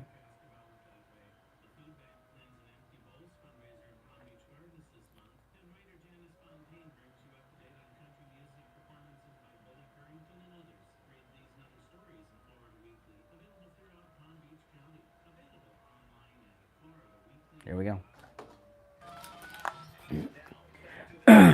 Show with Brian Craig, celebrating 46 years on the... All right, we are back. It's Monday, September 11th. This will be our first full week in a few weeks because we had Monday off last week, took Friday off the week before, so this is like the beginning of a full week. Oh, man, but a lot of news is going on. All right, let's go back to the phones before I bring up anything new. Our number 1-888-GO-KANE-1. You're on the air. What's your name? Where are you calling from? This is Mike from Louisiana. Hey, Mike. Another guy that's Youngkin. This is another guy that without Trump, he wouldn't be where he is because Trump endorsed it. Mm-hmm. I'm reading it here. President Donald Trump has endorsed Republican Virginia gubernatorial candidate Glenn Youngkin. Yeah, so he'll be another Benedict Arnold. Yes, he will, and that's the thing. And these guys who think they're going to consolidate and catch up, I mean, if Trump's already at 60 and they consolidate their ratings, that only gets them to 40%. Mm-hmm. You know, so and by the way, that's assuming that all those others, when they drop out, all their supporters go to the number 2. You know what I mean? So, and a lot of them would go to Trump because people say, "Wow, he's the only one who can win." That's the thing, and this is, I mean, this thing that he did with this guy, this father, he could have done this sooner. Yes. Yeah. No, you're right. No, you're right. You're right. Why didn't he do it sooner? Well, I think the timing on a Sunday is odd. I think it's because of the Kristi Noem event in South Dakota and endorsement on Friday, and then the football game and the fraternity party that he went to. And they're freaking out. They got the polls. They see the love in Iowa, and they're thinking, how can we make sure that he doesn't win Iowa, or if he does win, it's not a blowout? And they got a lot of time because Iowa's not till after the first of the year, so they've got a lot of time to plug somebody in. This weekend flipped them out. Right, and that's the thing. And as far as Trump, with his throwing of the football and looking every bit like a college quarterback or like a quarterback, think about this. You look at some of these other guys who have gone to like baseball games and throwing the ball. Go look at Obama's first pitch. He threw like a girl. Yeah, I remember when Obama threw that pitch, he was wearing those weird jeans that you would never catch me wearing. They're all baggy in front. Remember that? He was wearing mom's jeans. You know, and when President Trump threw those footballs at the fraternity party, he threw it like he was an NFL quarterback. And I was talking earlier about this. First, he didn't have to practice. These other politicians, when they do these things, they practice. He threw it perfectly. Every pass was perfect. But he was wearing, try to throw a football while you're wearing a suit and tie. And underneath that suit and tie, he had the vest on. And the suits are Kevlar suits that he wears at these events. And he was still, threw it like it was like the boss. Because he's an athlete. That's it. That he's an athlete. All the Trumps are athletes, I think, but that's neither here nor there. And that's the thing. These guys, they think they're going to catch him with these ratings, but I mean, he's already at 60%, and how are they going to catch him? They can't. Hey, take care. Thanks for your call. Oh, get this. So, if you guys watch me on YouTube, you know, I live stream and do shows on the weekends and stuff too with live calls like this. But I was talking about this over the weekend on my YouTube channel. One of Ron DeSantis's campaign people over the weekend gave an interview. It might have been Politico. I can't remember which publication it was. They said that DeSantis has a path to win the nomination even if he does not have a single primary victory, which means that they're talking about brokered convention now. Yeah, good luck with that. You're on the air. What's your name? Where are you calling from? Yeah, this is Richie, you know. Good morning. Yes, you sound annoyed, Richie. I heard the breath. Yeah, you got it. Enjoy it because I'm going to bring reality check. Oh, here we go. To everybody, all the listeners, all the callers, okay? Trump has the major support of probably most of the American people. Mm-hmm.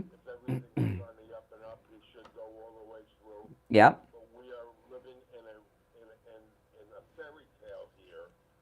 The courts are...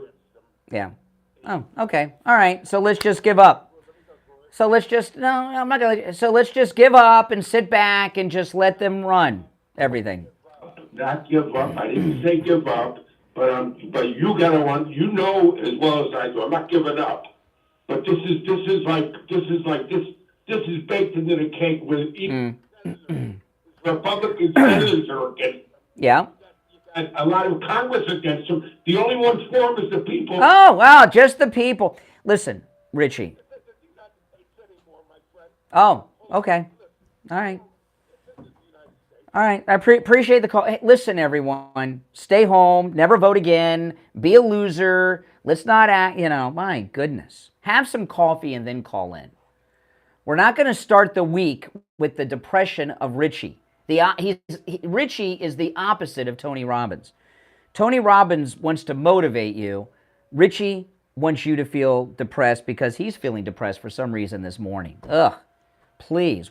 We had a historic weekend of campaigning for President Trump like I've never seen, even with President Trump over the weekend, and he's You're on the air. What's your name? Where are you calling from?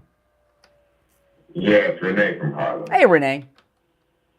Hey, the thing I don't understand is you guys are so desperate to have Trump in again.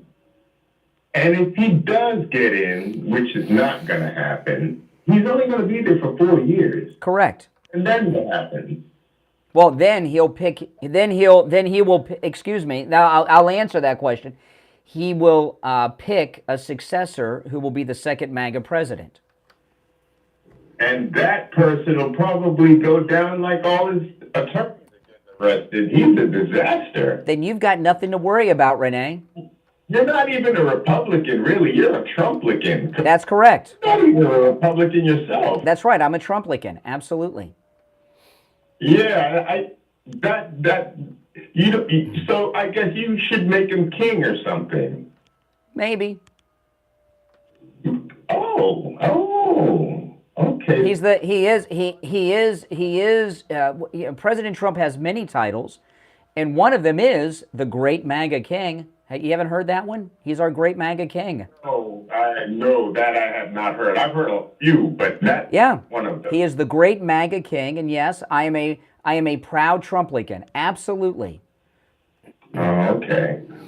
So I guess you probably think you're proud of the fact that he wanted to kill 5 kids in Central Park. Oh, you're back to the Central Park fight. Let me ask you, and I'll respond to that again, but every other call you make, you reference the Central Park 5. Do you have a personal connection? Are you one of the Central Park 5? Are you one of them? I think that's a crime that he... Oh, okay, because this isn't it, because you always are talking about them. I'm wondering if you're one of them. Listen, of the Central Park 5, 4 of them confessed. So, 4 of them confessed. And by the way, they had their parents with them during the interrogations. They recanted and things like that. So when people confess, to assume that they did it, as President Trump did and as did the rest of New York and the world at the time, I don't understand why that's a negative. He shouldn't believe black people? You'd want to kill them even now. Well, I don't want to kill anyone. But I'm telling you that when someone confesses to rape, I would tend to believe it because you could do anything to me. You're not going to get a confession out of me for something I didn't do like that. Even if they didn't do it. But they confessed and said that they did. The guy that did. Then why did they confess then? You're incredible. You're incredible. What was that vibration? What was that vibrate? I heard a vibration in the background. What was that? That's my phone. Oh, your phone is... Oh, so you got 2... What are you, a drug dealer? You got 2 phones? There are 2 types of men that have 2 phones. Drug dealers and men who cheat on their wives. Which one are you? You're on your side. Well, you're talking to me on one phone, so another phone rang in the background that vibrated. Okay, so I'm just telling you what kind of people have 2 phones. Cheaters and drug dealers. Is there a third kind? Which one are you? Neither of them. Why do you have a burner phone? A what phone? Oh, please. Why do you have a burner? This is when you ask someone a question and they repeat the question, they're trying to buy time to think of an answer. I'm late for the break, but we're going to keep going for just a bit here. Why do you have a burner phone? I do not have a burner phone, but do you realize that you talk in stereotypes about... No. I'm talking to a man on the phone. I heard a vibration in the background, and you told me it's your other phone. Why do you have two phones? Dude, I only have one phone. Then how can you be talking to me on one and another one rings in the background? I don't know what you're hearing. You told there was a vibration I heard in the background. I asked you what the vibration was, and you said it was your phone. You said it was your phone. See what happens when you lie? You forget your lies. So why do you have two phones? Lying. Oh, my God. All right, we'll be right back. The cold, hard truth. He didn't say work phone. When he calls back, he'll probably think of that.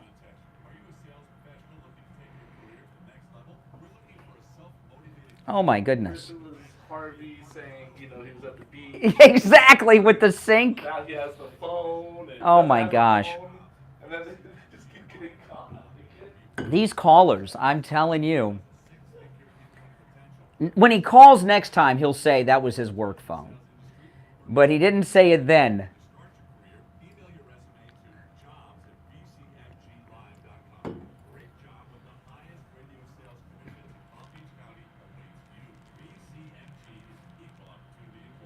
Do you suffer from neuropathy? I did until I went to Lighthouse Medical Center in Pompano. Numbness, pain, burning, tingling Oh, my. hands and feet, muscle weakness, loss of balance, muscle twitching have all but disappeared. Say goodbye to your neuropathy symptoms. Call Lighthouse. An ankle bracelet. I don't know. Do those vibrate? I don't know about ankle bracelets. 6642.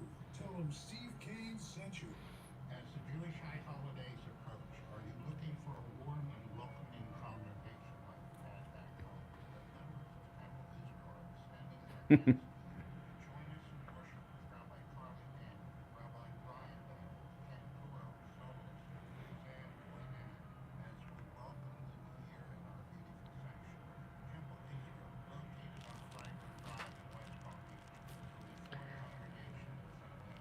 As the oldest Jewish organization in Palm Beach County, we are celebrating our 100th anniversary. If you're separated from loved ones and friends this year, don't be a stranger. Come home to your temple Israel family. We welcome you with open arms and pray with us on Rosh Hashanah and Yom Kippur. Call 561-833-8424. Well, I was going to say beeper. I was going to ask him if it was a beeper, but he said it was his phone first.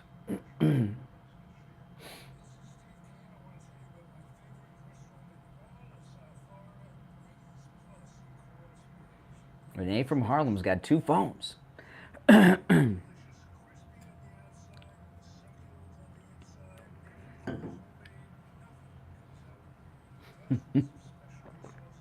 I know. One of the owners of the radio station, he says you really should go after these callers. I'm like, oh, yeah. He thinks that's hilarious.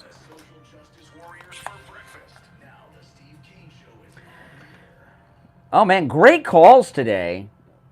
How much you want to bet next time Renee from Harlem calls, he says, that was my work phone. Well, he didn't say it then, did he? Welcome back, everyone. If you're on hold, stand by. It's the Steve Kane Show, Florida's longest running radio show. You know, one of the greatest MAGA people we have is the great Mike Lindell. You know what he's been facing because he supports President Trump? You know, he's being sued for like $1 billion. Do you know he was raided by the FBI? Yeah. Mike Lindell was in the drive-thru in the town he lives in Minnesota, to get food, and FBI surrounded his car, boxed him in up against the restaurant, and took his cell phone, which they've still not given back. I know. Isn't this nuts? He's a MAGA man, no doubt about it, and he's with us, just like President Trump is. And 20 years ago this year, Mike Lindell, the Thomas Edison of sleep, introduced the MyPillow to the world. And in honor of the 20th anniversary of the invention of the My Pillow, Mike Lindell has a new 20th anniversary My Pillow that you should get. I have 4 of them. They are spectacular. This is when my wife was going to the hospital a couple weeks ago, and we had to get together all their stuff. She said, "Make sure you get that My Pillow." So I got. She took the 20th anniversary My Pillow with her.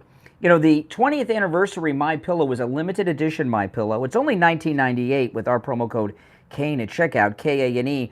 The cover of it is 100% Giza cotton, that perfect cotton that the sheets are made out of. It has that colored piping around it. It's an upscale version of the My Pillow, and of course inside has that patented fill that Mike Lindell invented. And of course you can order it at any fill level you want, soft, medium, firm. And I have 4 of them. We have all fill levels, and I like having the multiple fill levels because I rotate them around. They're great. If you already have a My Pillow, the 20th anniversary My Pillow makes a great Christmas gift. And I know we're doing our Christmas shopping already. So use our promo code Kane at checkout, Kane, and get yours. You can also order by phone, 1-800-716-4879, 1-800-716-4879, promo code Kane, Kane. You're on the air. What's your name? Where are you calling from?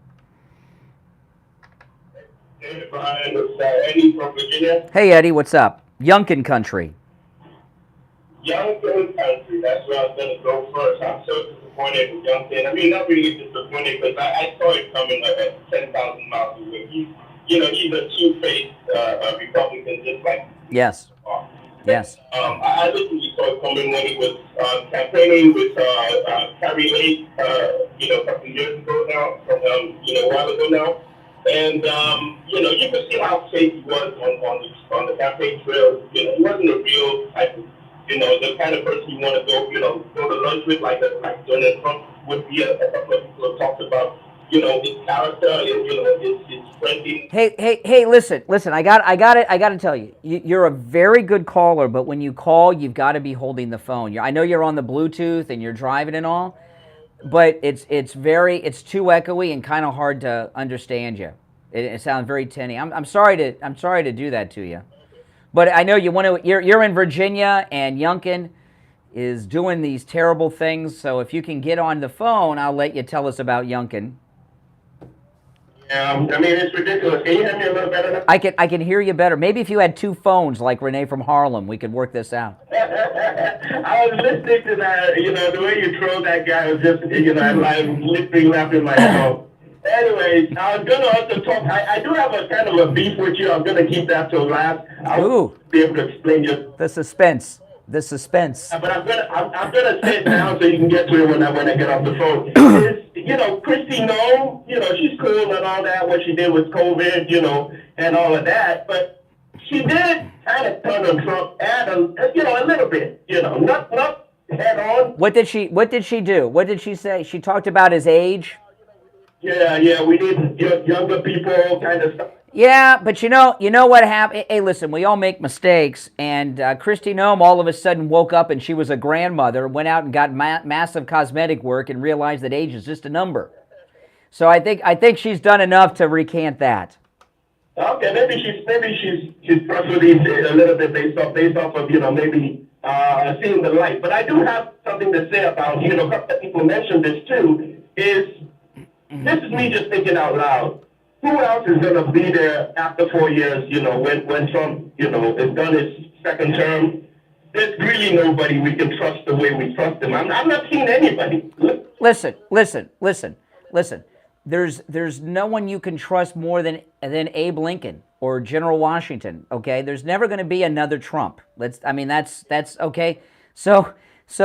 But there will be someone that he thinks will carry the torch as the second MAGA president in 2028. Who that is, I don't know. I mean, it's too far away. I mean, we're more than a year away from this election. So, I mean, so how can we worry about that right now?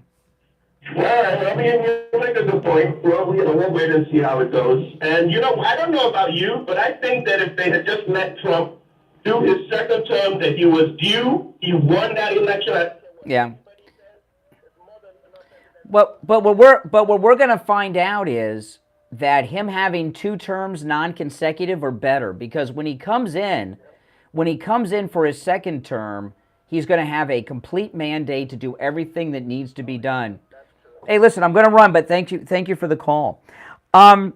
There's so much else going on. I do want to play this. I know this has gotten a lot of play, and I did a lot on this on the weekend, on my YouTube streams over the weekend, but I want to share this again because The View's going to be back today. And Ana Navarro, who I did not realize this until over the weekend, Steve and I are 1 degree of separation from Ana Navarro. Her husband is an old friend of the Steve Kane Show. I did not know this. He's probably not a friend of ours anymore.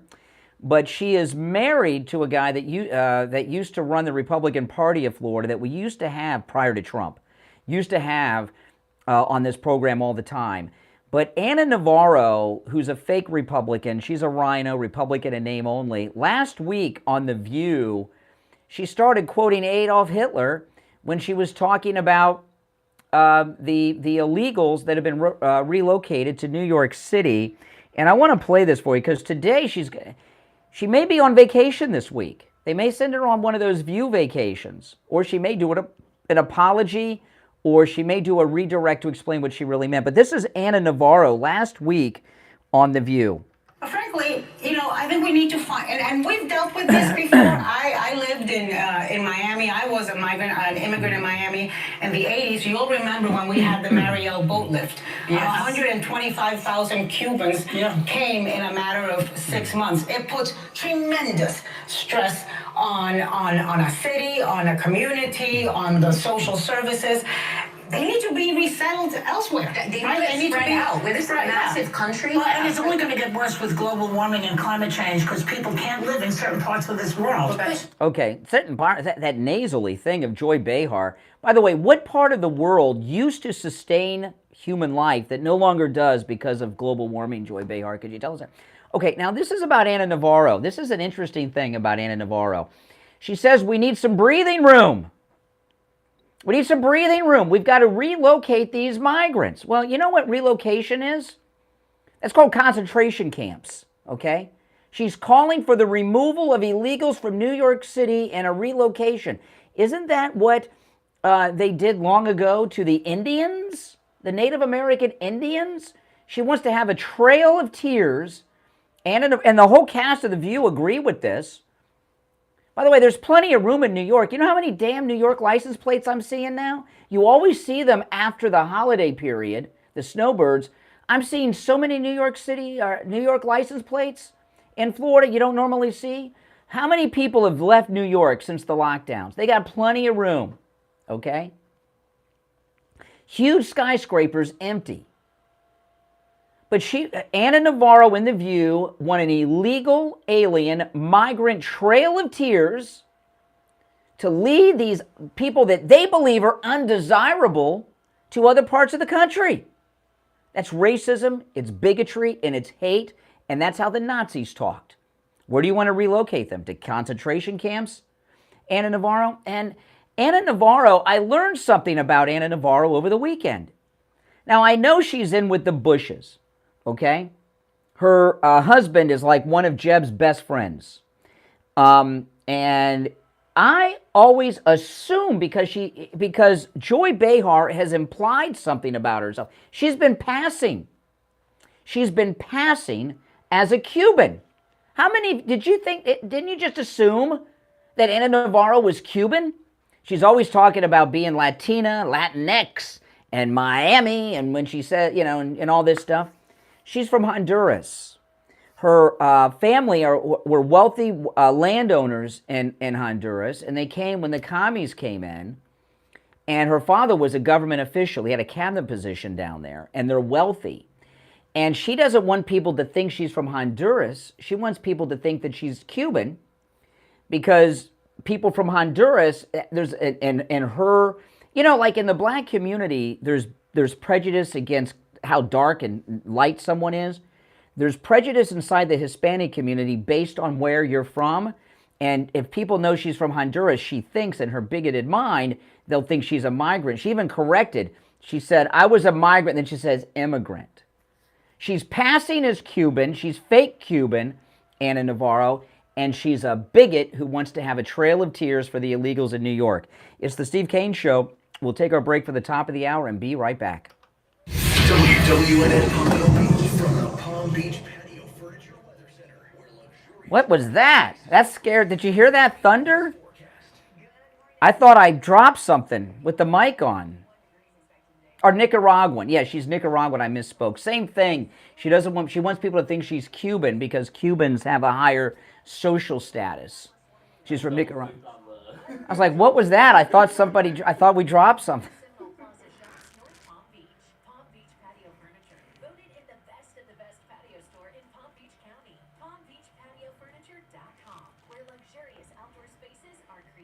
And now, a True Oldies traffic check. Brought to you by the Palm Beach Kennel Club.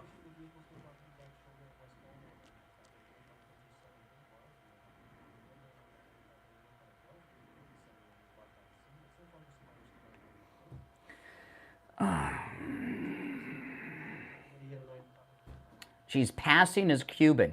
Yeah, she's Nicaraguan. I misspoke. But it doesn't matter. You see what she's doing.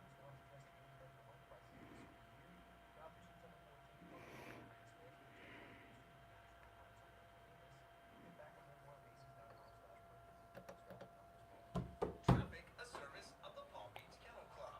The Poker Open PBKC features daily cash games, mega backbeat jackpots, big money tournaments, Mm-hmm. every 20 minutes from 9 a.m. to midnight. And tournament players earn points towards cash prizes and big buy-ins. Visit our newly expanded casino table game area with Ultimate Texas Hold'em and three-card poker with just a $5 minimum 7 days a week. For more information, go to pbkennelclub.com. Here's your True Oldies ABC News Update. ABC News Now, I'm Tom Rivers.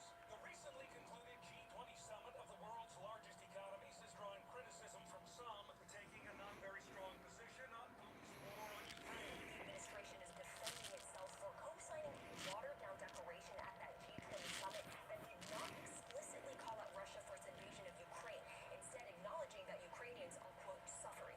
Ukraine calling the declaration nothing to be proud of. ABC's Selena Wang with the president in Hanoi, where Vietnam has bestowed comprehensive strategic partnership status on the U.S. New partnerships in education, technology, and business.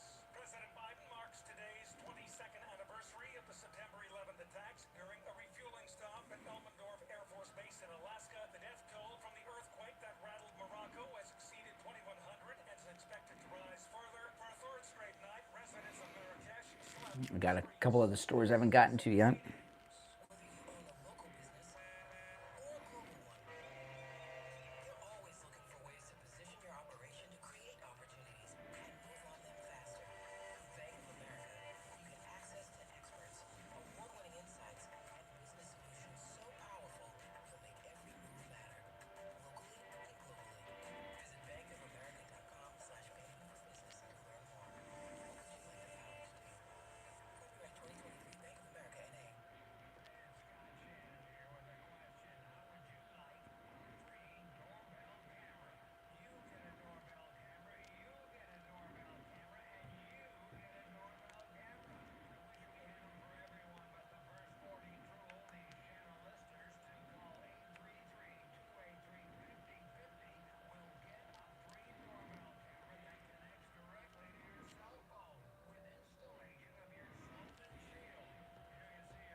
We'll be back shortly.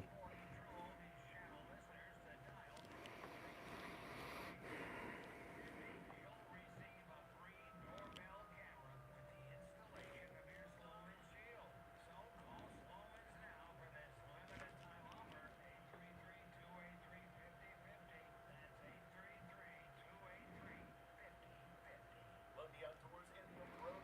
Don't miss RV Out, Saturday mornings at 10 a.m. Hosted by Giant Recreation World Second Generation.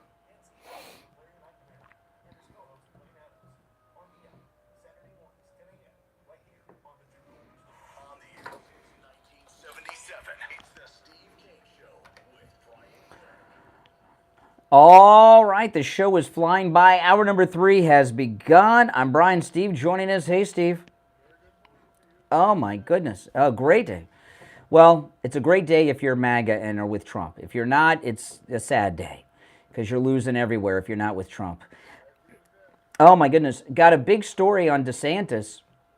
Oh, this one. DeSantis was humiliated over the weekend. Did you see any of the coverage over the weekend in Iowa and South Dakota? It's been having a lot lately. I did not get to see that particular coverage over the weekend. Oh, my goodness. It was just amazing, Steve. And DeSantis, of course, President Trump at the football game in Iowa was... well, not just one. He threw like 6 of them. They had a whole row of footballs. And Steve, he's in a suit. It's a Kevlar suit. He's wearing the vest. He's got a shirt and tie on with the jacket. That's not an easy throw. No, a lesser man couldn't do it, and he did it every time. NFL star. Oh my goodness, yeah, absolutely, absolutely. So anyway, just thousands just were going nuts to see President Trump in Iowa. DeSantis, on the other hand, was sitting in the stands like anybody else who could score a ticket, and there was a picture of him in the stands with one guy behind him giving him the middle finger. Must have been a Floridian. And I couldn't believe, oh yeah, exactly. But, and then DeSantis did this, this is a visual, so I'll just describe it. I can't play this on the air because it's a visual, you would hear nothing. DeSantis did not get out and walk among the people in Iowa, or the kids, because they'd boo him, right? So he did a drive-by. He was in a car driving by people with the window down and had the person in the passenger seat film a video, and you could see him waving out the window. He was just terrified to be around people because at the Iowa State Fair he got booed everywhere he goes. Well, listen to this. Apparently, his campaign only has 45 days left to it. This is being reported in the Gateway Pundit. Listen to this. Ron DeSanctimonious' campaign for president is in total freefall as he continues dropping in the polls and losing major donor support. His lead strategist, Jeff Rowe, says they need $50 million by September 27th. What do they need $50 million for? I mean, the ads, spots on our radio station don't cost that much, but we could charge $50 million. I'm sure. Will the radio station take $50 million for spots on the station? I'm sure we can. But listen to this. Listen to this. A new statement from President Trump's campaign has reminded DeSantis that he only has about 45 days left of his campaign until Jeff Rowe pulls him out of the race. Listen to this. Never back down. That's the big DeSantis pack. Their chief strategist, Jeff Rowe, told donors hours before the primary debate on Fox on August 24th that DeSantis has to beat Trump in the next 60 days or they're out. Well, there's about 45 days left, and he's going down and down and down in the polls. And this is the final days. And DeSantis's campaign said 2 things over the weekend that are insane. One person from his campaign said that if he were to drop out of the race, it would be to run for the United States Senate against Rick Scott, who was the Republican governor before DeSantis, who, by the way, he is a very popular governor and senator. And how stupid this is. Rick Scott in the Senate is in charge of all the Senate political fundraising.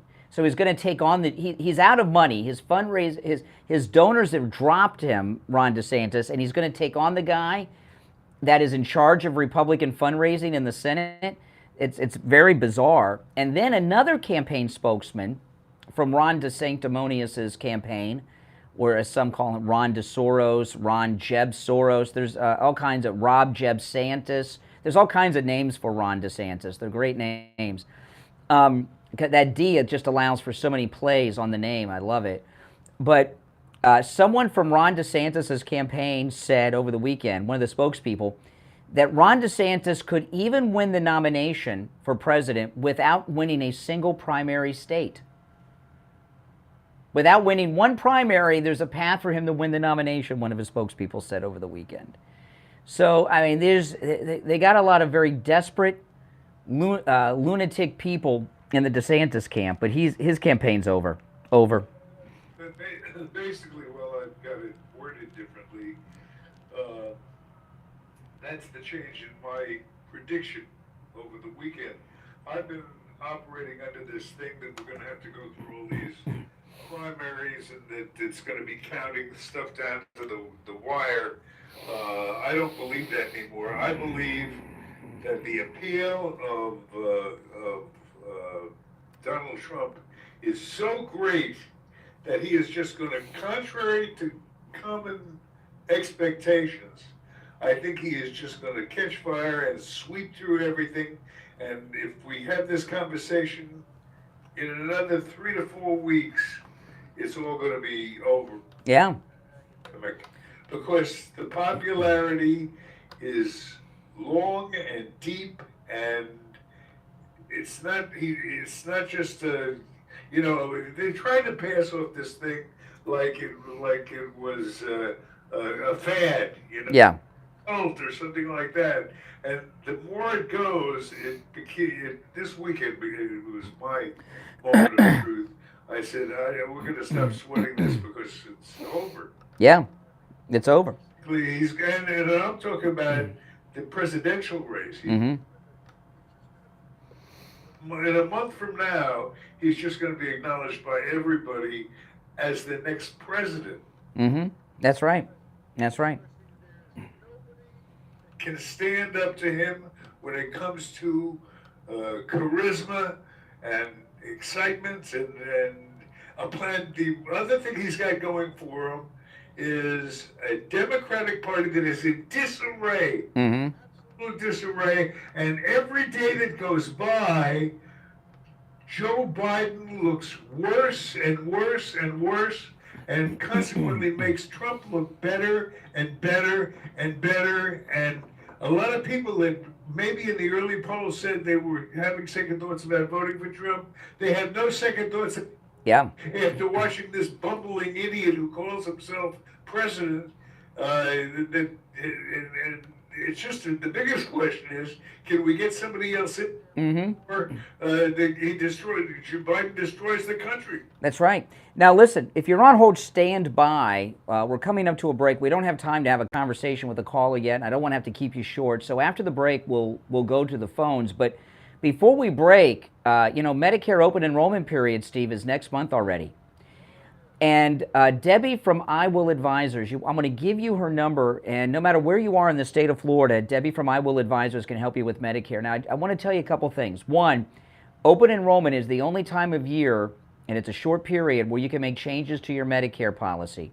It starts October 15th, but insurance agents, they get very busy when open enrollment starts, so you can actually call now to Debbie at I Will Advisors, make your appointment for open enrollment and lock it in, so it's just boom, first day you'll be done, you have nothing to worry about, because it's hard to get through, and then once open enrollment's over, you're stuck, and if your doctors and prescriptions aren't covered, well, you're out of luck for another year. Also, Debbie from I Will Advisors, her family have been with us here on the Steve Kane Show for about 30 years, helping people with their Medicare. You guys remember Adam Klatzoff? She's his daughter-in-law, and Adam's no longer with us, but he passed away. But Debbie picked up the torch and has continued with I Will Advisors, okay? And that's, think about, this is a multi-generation sponsorship on the Steve Kane Show with Debbie from I Will Advisors. Now, when you call, if you get an answering machine at this early hour of the morning, leave a message and they will call you back. But call and make your appointment no matter where you are in Florida. They can help. 954-753-8080. And Steve, you have Debbie every year reviews your Medicare. I have a tremendous amount of time, but my latest contact with Debbie and my Medicare, I was prescribed a prescription that was one of those really, really, really pricey. Cost as much as an ounce of gold. Exactly. With the crazy prices. And Not exaggerating. I went in and it wasn't covered on my basic policy, and Debbie went in and got reality. Yeah.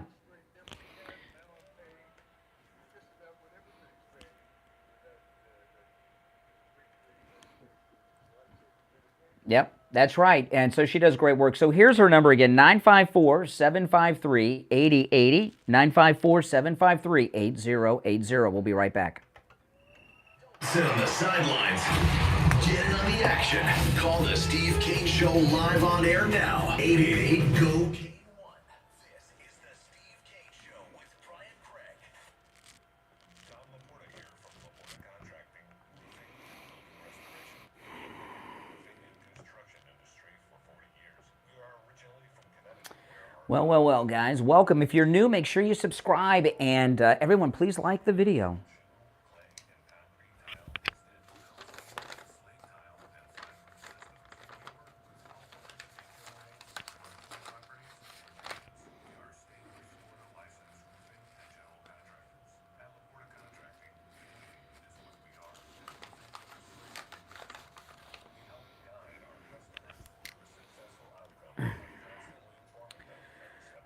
The show has flown by today. Call me on my cell at 954-604-4602 or visit us on our website at laportacontracting.com. That number again is 954-604-4602. On July 31st, 2023, Vic Canales Media Group, LLC.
First thought is what? Uh-oh, I'm coming down with something. But did you ever think you might not be sick? You might have an allergy.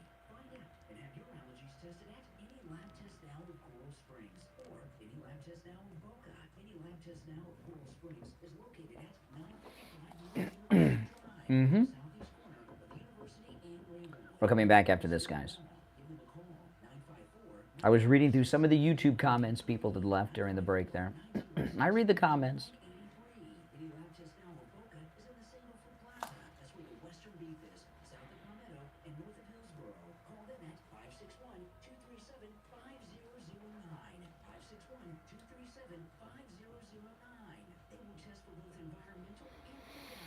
Mm-hmm.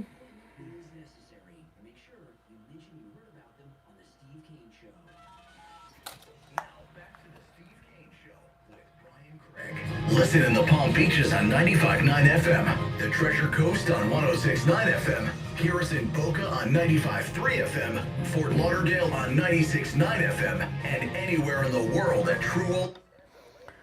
All right, we're back. I'm Brian. Steve Kane is here. The phones are busy. You want to take some calls? All right, you're on the air. What's your name? Where are you calling from? Hey, Brian, this is Wellington. Hey. Yeah, it's interesting what's going on with the DeSantis crowd right now. It almost seems like they're going to drop out a little earlier than that. There was an actual deep fake on the internet last night saying that he dropped out. Yeah. A lot of conservative YouTubers jumped on it and then had to pull it down because it looked so real, and it was actually from his staff. Yeah. His staff. It looked real when I seen it. Well, what's happening with his campaign staff is they're all sucking up to try to get Trump to hire them. True, probably, yes. But I mean, it's so interesting that we're watching so many rhinos just completely come out and show their colors right now at the same rate. Well, I'll tell you something. Like, by the way, did you, Steve, see Trump you saw him at the fraternity house, though, in the footballs? Did you see him? Did you see him at the grill? He walked over to the grill and started making hamburgers for everybody. And, this is all spontaneous stuff. These other candidates like DeSantis are so wooden. Every step is planned.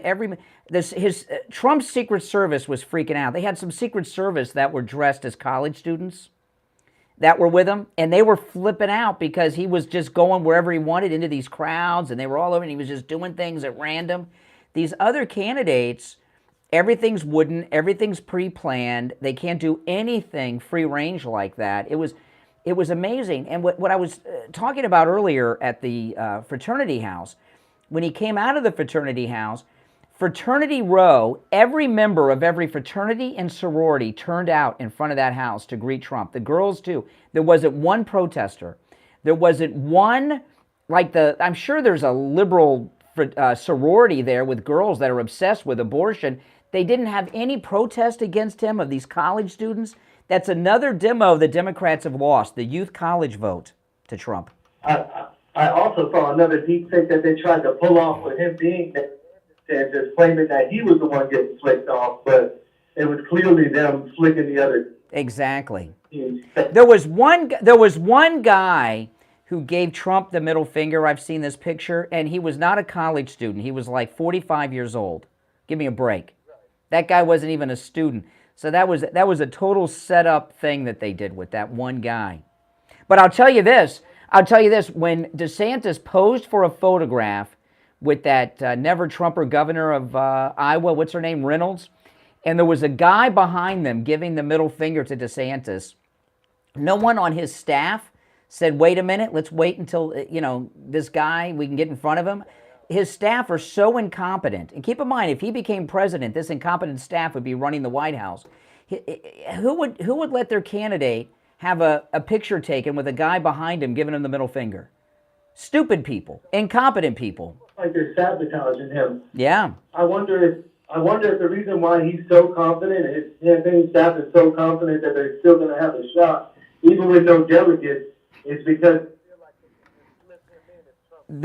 what they're talking about, what they're fantasizing about is a brokered convention. Right, which they talked about doing when he won in 2016. The last time there was a broker convention was before radio and television, and half the country were illiterate, and you found out about the news a week later in a newspaper when the Pony Express brought it by, okay? They're not going to be able to pull something off like that on live television. It's not going to happen. I'll let you get to the next guy. I appreciate it. Well, thank you. Oh, man. All right. Oh, yeah. If you listen not just to the words, but to the tone, to the smile, to the cup, Mm-hmm. it's just a whole new ballgame out there. Basically, there is no, for all intents and purposes, there is no more DeSantis camp. Or when's the last time you heard about Ramaswamy? Disappeared with the Jewish group. Yeah, he's gone. He's out of there. You're on the air. What's your name? Where are you calling from? Hi, Brian and Steve. This is Rob from California. Hey, Rob. How are you? Good. Steve, I owe you an apology. 2 weeks ago today, I had called up and I said about Bob Barkley dying, and I totally forgot to acknowledge you, Steve, so I want to apologize for that. So I'm acknowledging you now. Oh, you're acknowledged, Steve. He forgot to wish you good morning, he says. Okay. He felt bad. It's been... No foul. Hey, listen, you're calling from California. It's almost 5:30 in the morning out there. We'll cut you some slack because it's the early hours out there. Thank you, Brian. And today is my I have a friend whose birthday is today. It's like every day we have a birthday, but yeah. Well, happy birthday. What's that in the background? Who's calling? Is that a nurse? Is that your wife or a nurse? You know, my wife. Oh, your wife. Okay. Yeah. So, yes, all right. So anyway, Yeah, so anyway, I want to ask you something, Brian, if you know about this. Okay, I have a question about 9/11. Do you remember for like 3 days after the attacks, there was no commercials on the TVs at all? I don't remember that, but I believe you. It's possible. I think there were no airline commercials on television 3 days later. No commercials, period. Oh, okay. For 3 days. And I wanted to find out, I don't know how to find this out on the internet or anywhere, how much money did the networks lose not playing any commercials? It must have been a massive amount. As Don would say, a lot. Well, I would say none. They lost nothing. Don't let these fake news people think they did something honorable. What happened after 9/11 is news ratings went up through the roof, so when they started running commercials again, they cost many times more what they were costing before. So the fake news networks actually profited greatly off of 9/11. Yeah, that's what happened. Yeah. Yeah, that's all right. I answered your question. Thanks so much. All right. You're on the air. What's your name? Where are you calling from? Yeah, well, this is Gertie in the village. Every time you got a different name and you're in a different location. Today, but I have a question. Yes. We're behind not. Well, I never believed any of the 9/11 conspiracies until I've seen how the government operates against Trump. So I don't know. Listen, Gertie. I know, and it's BS. Okay. Just like your voice and your name, Gertie. BS. Why? Just like your name and your voice and your location, it's BS. You little miserable creature.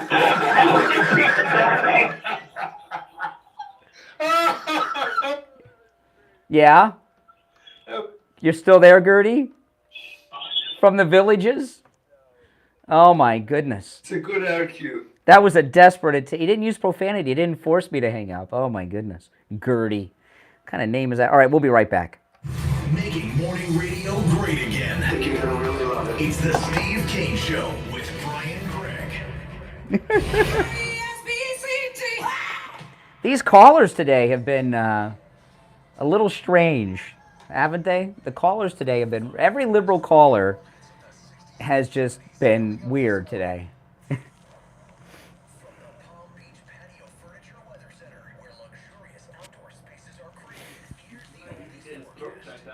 Yeah, I know. I don't know how he did that one.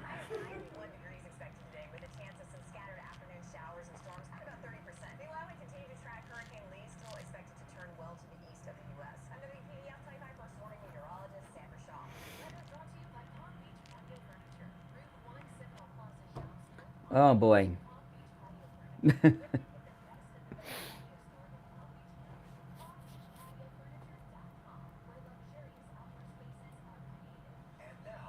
A very wild morning, Mandy. Liberals are strange.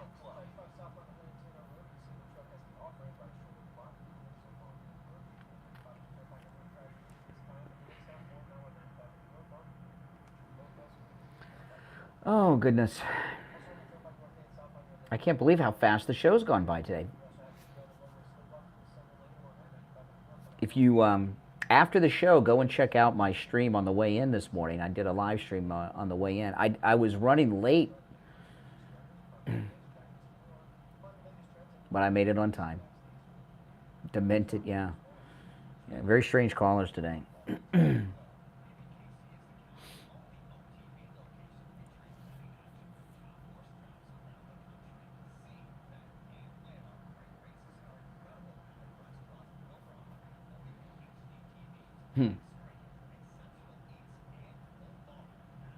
Yeah, every time that guy calls in, he's got a different name and he's in a different city, but that weird voice is always the same. And his venom, he hates me. That's okay.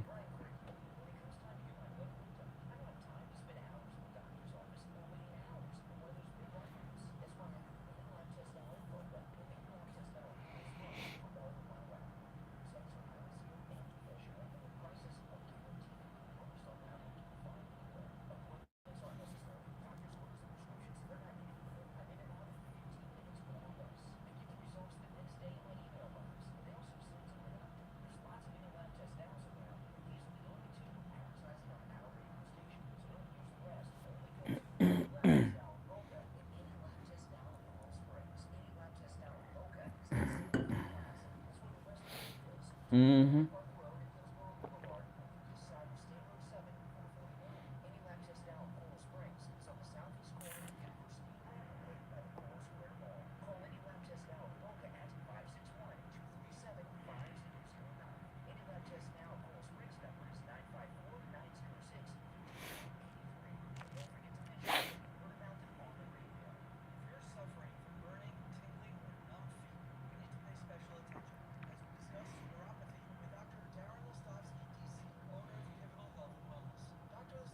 Mm-hmm.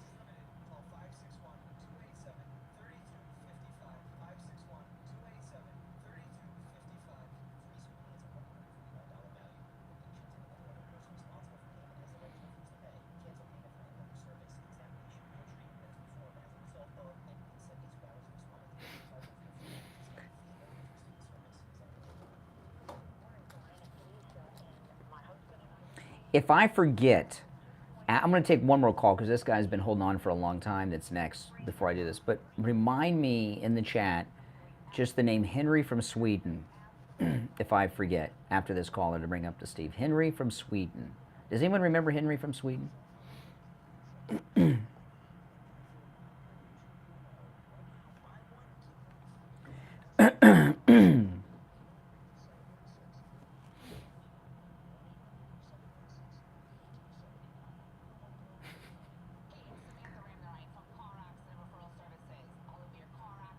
It was a long time ago. It was not after 9/11.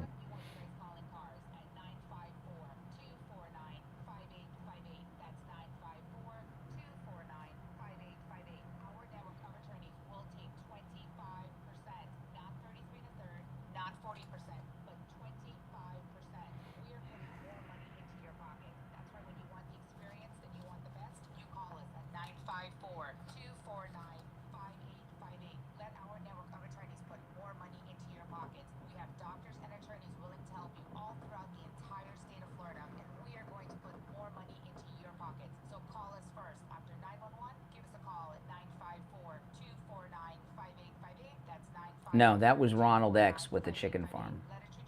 Henry from Sweden, yeah. This was, it was a liberal we brought in after 9/11. It was crazy. Now, back to the Steve K Show with Brian Craig, celebrating 46 years on the air. All right, we're back. I'm Brian. Steve Kane's here. Steve, I wanted to take another call or two because some of these people have been hanging for a long time. But I wanted to talk about a couple things that happened on this show after 9/11. One I talked about earlier, but there's some I have not mentioned.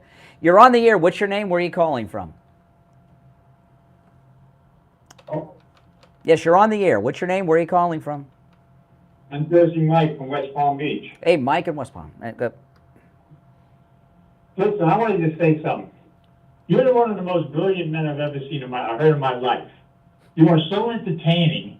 Here we go. That I don't find anything else during the course of my waking hours as good as your show.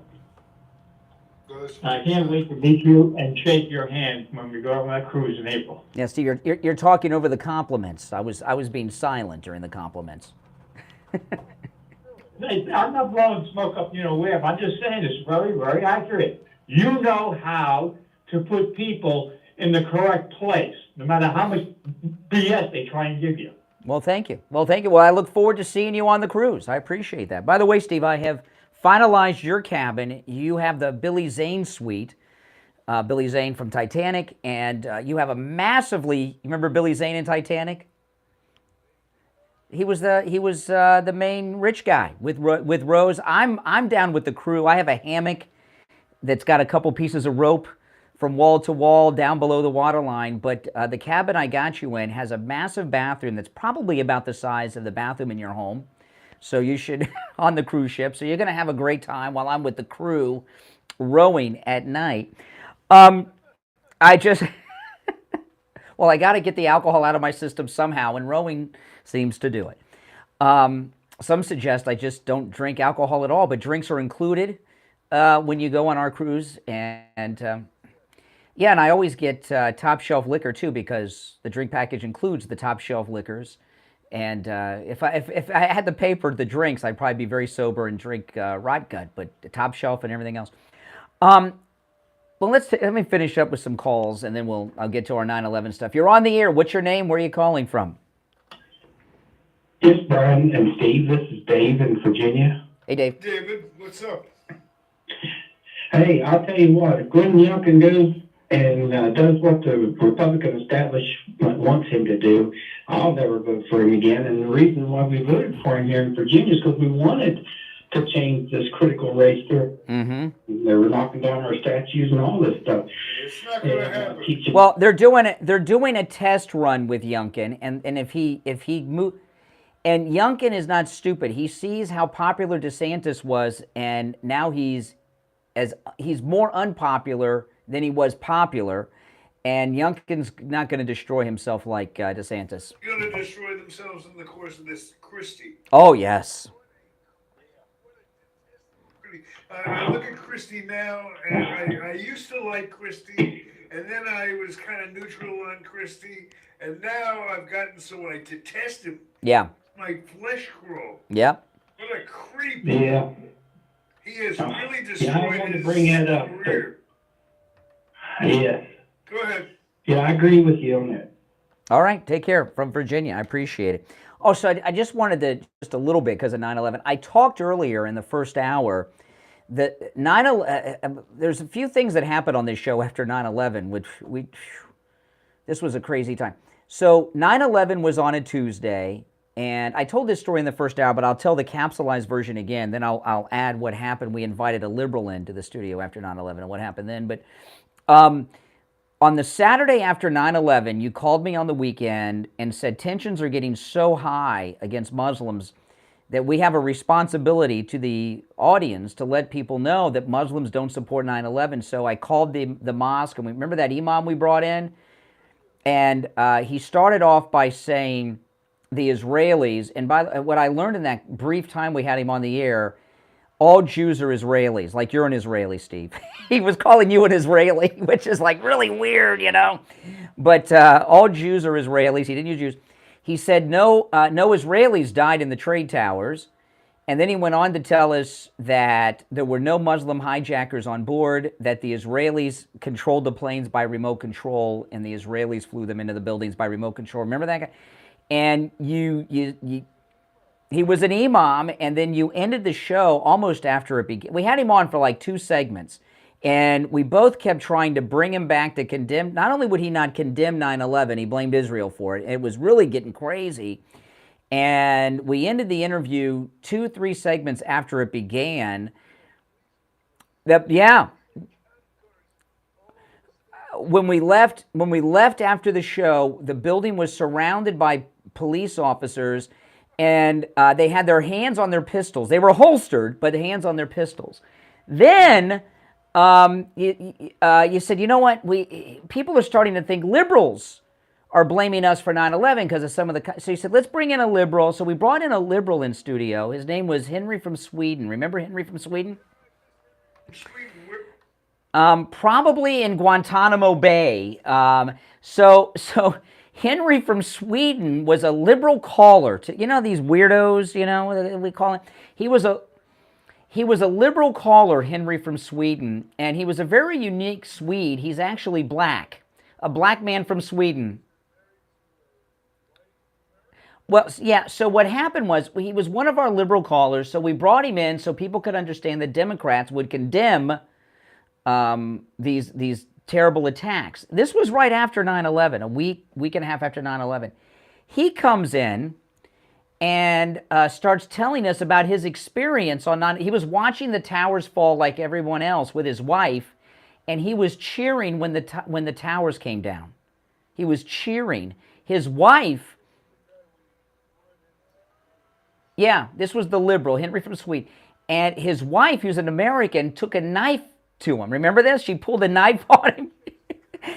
and said, "Get out of here." She pulled a knife on him. He was so ugly. We had him in studio, and not this time. It was too close to 9/11. And we had him in before on liberal things, and he was all right. But after 9/11, he was praising the hijackers. He was blessing Allah and he was celebrating. It was so we kicked him out. And when he left, the police were already there. The building was the building was surrounded by police. And there was a school, this is when we were in Coral Springs, there was a school down the street. They had police surrounding the school because of Henry, one of our liberal callers. So we stopped having Muslims on the program. We stopped having liberals in studio because it was too heated after 9/11. But there's a lot of revisionist history about 9/11. The Democrats, and this is the way the Democrats behaved after 9/11 was disgusting. Bill Clinton, this is very important to remember. President Clinton and Mario Cuomo were the most prominent. They were a big deal back then. Mario Cuomo's dead. Bill Clinton's a has-been. But at the time, they were movers and shakers still. Okay, they were the top of the Democrat Party. And there were many others, but those were the two big ones. Bill Clinton and Mario Cuomo started asking a question that became very common. This was the day after the attacks on America. The day after. These are the questions. What did we do to force them to do this? Bill Clinton suggested poverty in the Middle East, which of course is blaming the Jews, right? They want to blame Israel. Poverty in the Middle East caused by the United States and Israel must have driven them to do. Now that dialogue stopped with Democrats like Bill Clinton about 2 days later because the American people said, "Get the hell out of here, Bill Clinton, with that nonsense." But there's a lot of revisionist. It's like when Ron DeSantis talks about the lockdowns and shutdowns. Very revisionist memory on that. The Democrats after 9/11 were blaming us for the attacks on America. Never forget that. You don't see it in any of the documentaries or remembrances or things today.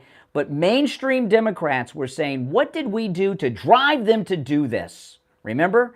And then some of them says, well, they don't have tanks and fighter jets because of Israel, so they have to use our planes. Our planes.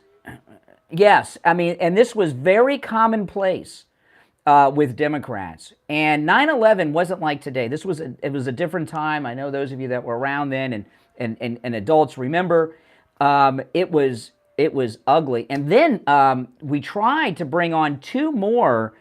We brought on another imam a few weeks later, similar happening as the first one. Is we're trying to create peace in the neighborhood, and the more we try to create peace, the more hostility was out there. Yeah, and remember the first imam. When you tried to, before you kicked him out, this was the Monday after 9/11, 6 days after 9/11, I just remembered something he said to you. He looked at you and said, "You're an Israeli, aren't you?" And he started laughing. Remember that? "You're an Israeli, aren't you?" And he started laughing with this evil laugh. I've never seen in person anti-Semitism like this. Okay, I've heard people say terrible things about you, but I've never heard like you're an Israeli. Yeah, it was like an evil laugh. I can't even do it. But imam, he was an imam in town. Yes. It was a scary time. It was a scary time. Hey, callers on hold, stand by. We'll be right back. The cold, hard truth. It was terrible. 6 to 9 right here on. All right, and it's time to check in with William Youngerman from the offices of William Youngerman Incorporated with the first look at the gold and precious metals for the week. William Youngerman, how the metals starting the week off? Metal's starting up nicely today. Gold up $6.50 right now at $1,925.50 the ounce. Silver gaining 14 cents at $23.05. While platinum is up $10 at $900. And palladium is up $10 at $1,182. That's pretty much where we are, starting off a nice gains so far this morning, but still well above the $1,900 number for gold, and silver playing with that $23 support number. Absolutely. How are the 90% silver? Is that a good buy right now, or is that a kind of hold off on? Actually, it is a good buy right now. Yes, the premiums have come back down to more normal level, and we do have lots of 90% on. Can you, 90% silver is a great, I love 90% silver, and it's super cool, but I don't think a lot of people know about, a lot of you out there have silver and you're unaware. Can you tell people what 90% silver is, William Youngerman? Sure, 90% silver coins are the coins that we used in our circulation prior to 1965. All coins dated 1964, dimes, quarters, and half dollars dated 1964 and earlier were made up of 90% pure silver. And they contain, a nice amount of silver, and that becomes a great investment to our old age. Yeah, and they're really cool. A lot of you have them at home, and you don't realize. And what happened is silver prices started going up, and the dimes and quarters and half dollars started to become worth more than the face value. And then they stopped making them out of it. But they're 90% silver. They are worth money, and you sell them over there. How can people purchase 90% silver from you, William Youngerman? Well, they can purchase it in any amount they want. It goes for a factor times the face value. Yeah. You can buy 10 dimes for $1, or quarters, or half dollars. We have it all. Yeah, and sometimes people want to mix, but sometimes people are into dimes, and some people are into the half dollars or the quarters, whichever you want. They got them all. Well, William Youngerman opens up at 10 a.m., and 90% silver is also a great way to start getting your kids involved in the metals, too, because it can be a little more affordable than some of the other things. And it's also kind of, it's not just you got the silver value, the metal value, which is great because it's a store of wealth, but there's also a collectible element to it, too, because of that, of the years and everything else. All right, he opens up at 10 a.m., William Youngerman. You can give him a call at 1-800-327-5010, 1-800-327-5010. And the reason I ask about the 90% silver is William Youngerman will tell you a couple years back, and even more recently, the prices of 90% silver went so high it was unaffordable for a lot of people, but now the prices are right to buy. You can find him online at williamyoungerman.com or stop in at 150 East Palmetto Park Road in Boca on the first floor of the Bank of America building just east of US 1 Federal Highway. All right, William Youngerman, we'll talk tomorrow. Okay, have a great day. All right, back after this. Breakfast. Now the Steve King. All right, now before we get back to our very, very busy phones, I just want to talk a little bit here on Monday morning. Monday morning is one of those days where you wake up with those aches and pains because you were so busy over the weekend doing things you don't have time for during the week, working around the house, playing golf, tennis, pickleball. I don't even know what pickleball is, but everyone's always talking about it, so I'll throw it into the spot. I don't know. It's some take on tennis and I don't know what badminton. I don't know what it is, but everyone's always talking about it. But on Mondays and Tuesdays, those are those days you wake up hurt and you're in pain. Stop suffering. Stop living in pain. Stop living with pain. Go see Dr. Appleton. It's always walk-ins are welcome 6 days a week. He's also open on Saturdays. And talk to him about his laser away pain treatment. It's worked on me 5 times in 5 different types of pains in different parts of my body. It's absolutely amazing. You know, with the laser away pain treatment with Dr. Appleton, there are no injections, no drugs, no surgery, no downtime, and it's 100% painless. Zero pain. Zero pain. You see results right away. I feel better right after the treatment when I leave. It's absolutely amazing. You can find Dr. Appleton online at appletonchiro.com or give him a call, 954-973-0710. 954-973-0710. Give him a call and say bye-bye to your pain. All right, we're back. Steve's here. I'm Brian. You're on the air. What's your name? Where are you calling from? Are you talking to me? Yes. Sounds like you. Okay, all right, Brian, I've got a question for you. I listen to you a lot. This is Big Chuck in Knoxville. I didn't want to make a thing out of this. You're often dishonest with the audience. Just forgive me. 'Cause you were talking about the show you had on 9/17 on the Monday after, and you said that they were still pulling people alive out of the thing. And you do know, you might not remember this, but you do know that they were not pulling anybody alive. Okay, slow down. There's a difference. Okay, I love these people. You understand there's a difference between lying and being mistaken? Oh, no. Before, and I'll respond to what you see, we're screenless. You could call us out anytime. Okay. But yes or no, do you understand that there's a difference between lying and being mistaken? Of course. Okay. So, in my memory of 22 years ago, I might be mistaken about when they pulled the last live person out, but on the Monday after 9/11, they were still hoping to pull people out, weren't they? Okay, so where's the part of me being well, you can apologize for calling me a liar. I will do that. I apologize for calling you a liar because you just were mistaken because. There you go. Hear how easy it is, guys? Admitting you're wrong. See, now that leads me to my next question. Oh, here we go. Because of 22 years ago, and your memory is so fragile, you probably do not remember the content of the radio show that you held on that day as consistently as you think you do. So no, that one I do. You're talking about the imam. That one I do because it was such a frightening moment on that day. And I remember the guy, including his name, which I'm not going to give you. I even remember what he was wearing and the color of his shirt and his pants. It was so scary and dramatic. And Steve and I have a similar recollection, even though it was that long ago. I remember it clearly. I believe that you're not lying. Therefore, you would be willing to post the audio from that show on YouTube for all of us. It does not exist. The audio does not exist. So what does that mean?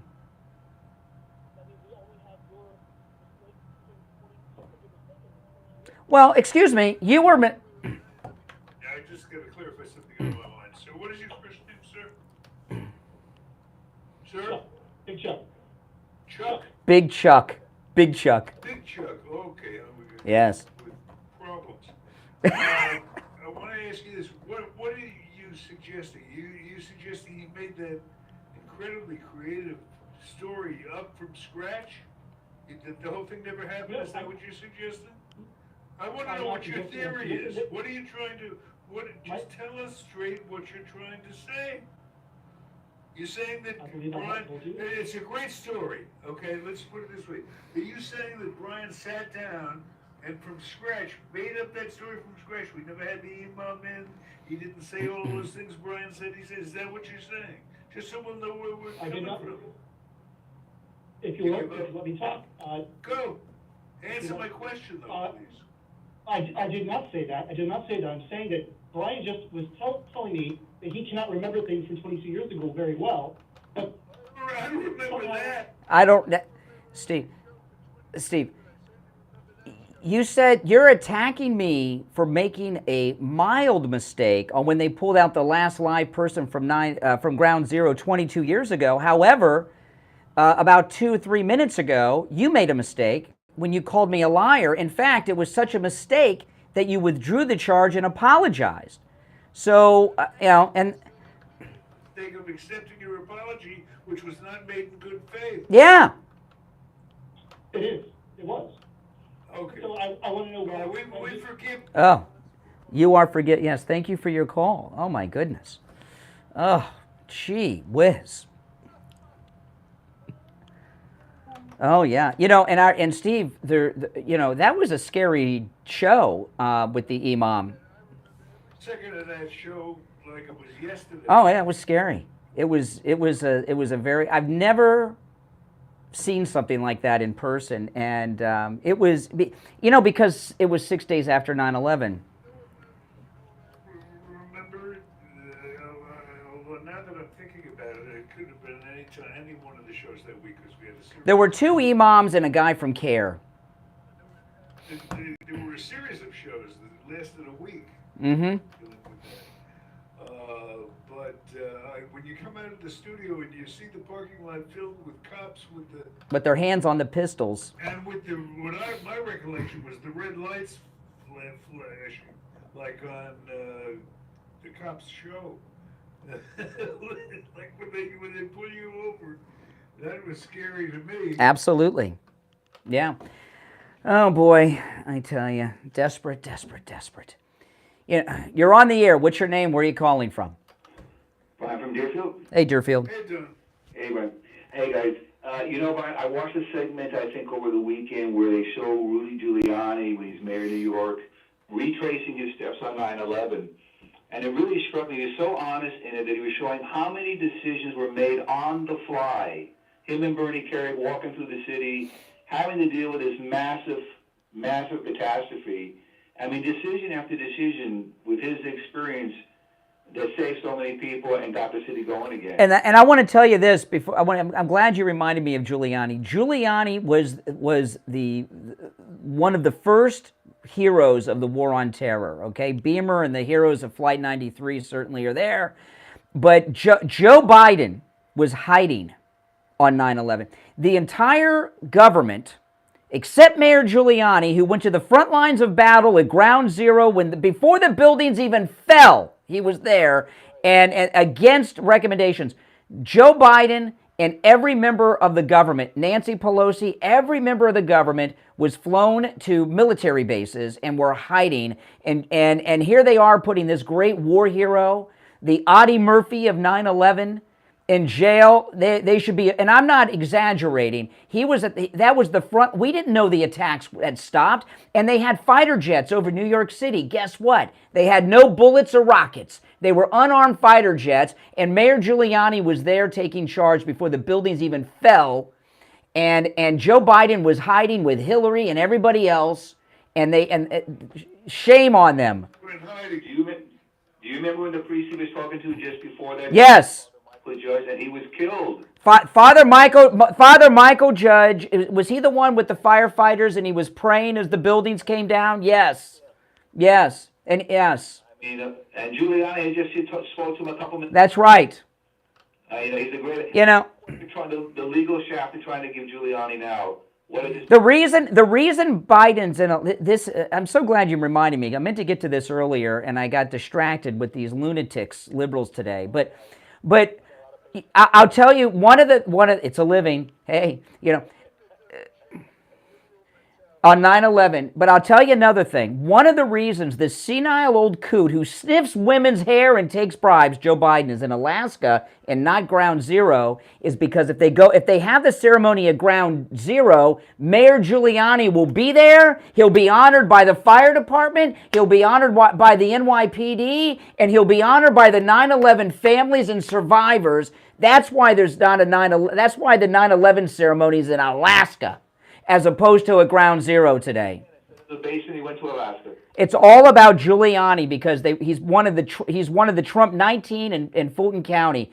Brian Kemp should, I got other words for him I can't use on the radio. He should on 9/11, he should pardon Giuliani and the other Trump 19 in Fulton County, Georgia. This is disgusting on 9/11. Listen. Go on today, guys. Look up the ABC documentary hosted by Robert De Niro on 9/11. Watch it from beginning to end. It will make you cry, and you'll see Giuliani on 9/11 while Joe Biden was hiding, what Giuliani was doing on 9/11. They call him Mr. Mayor for something, and that day he was incredible. America's mayor. Days after that, too. He's a war hero. Absolutely. Compare that to our current mayor. Hey, Audie Murphy was a war hero, and in later years his life wasn't as honorable as when he was in the war. But listen, when you faced what Giuliani faced on 9/11, you would have some issues too as you grew older. He probably has post-traumatic stress disorder, PTSD. Yeah. All right. Thanks for the call. Hey, Steve, we got seconds left. If you're on hold, stand by. We'll be back tomorrow at 6 a.m. And if you hang in there, you'll be first in line tomorrow morning when we go live. It's the Steve Kane Show, Florida's longest-running radio show. I'm Brian Craig. Steve Kane, of course, is here. God bless America. Remember what the liberals' reaction was on 9/11, and God bless Donald Trump. WWNN Pompano Beach, WIRK HD. All right, guys. In town. I got to run. I'll see you soon. Thanks for watching.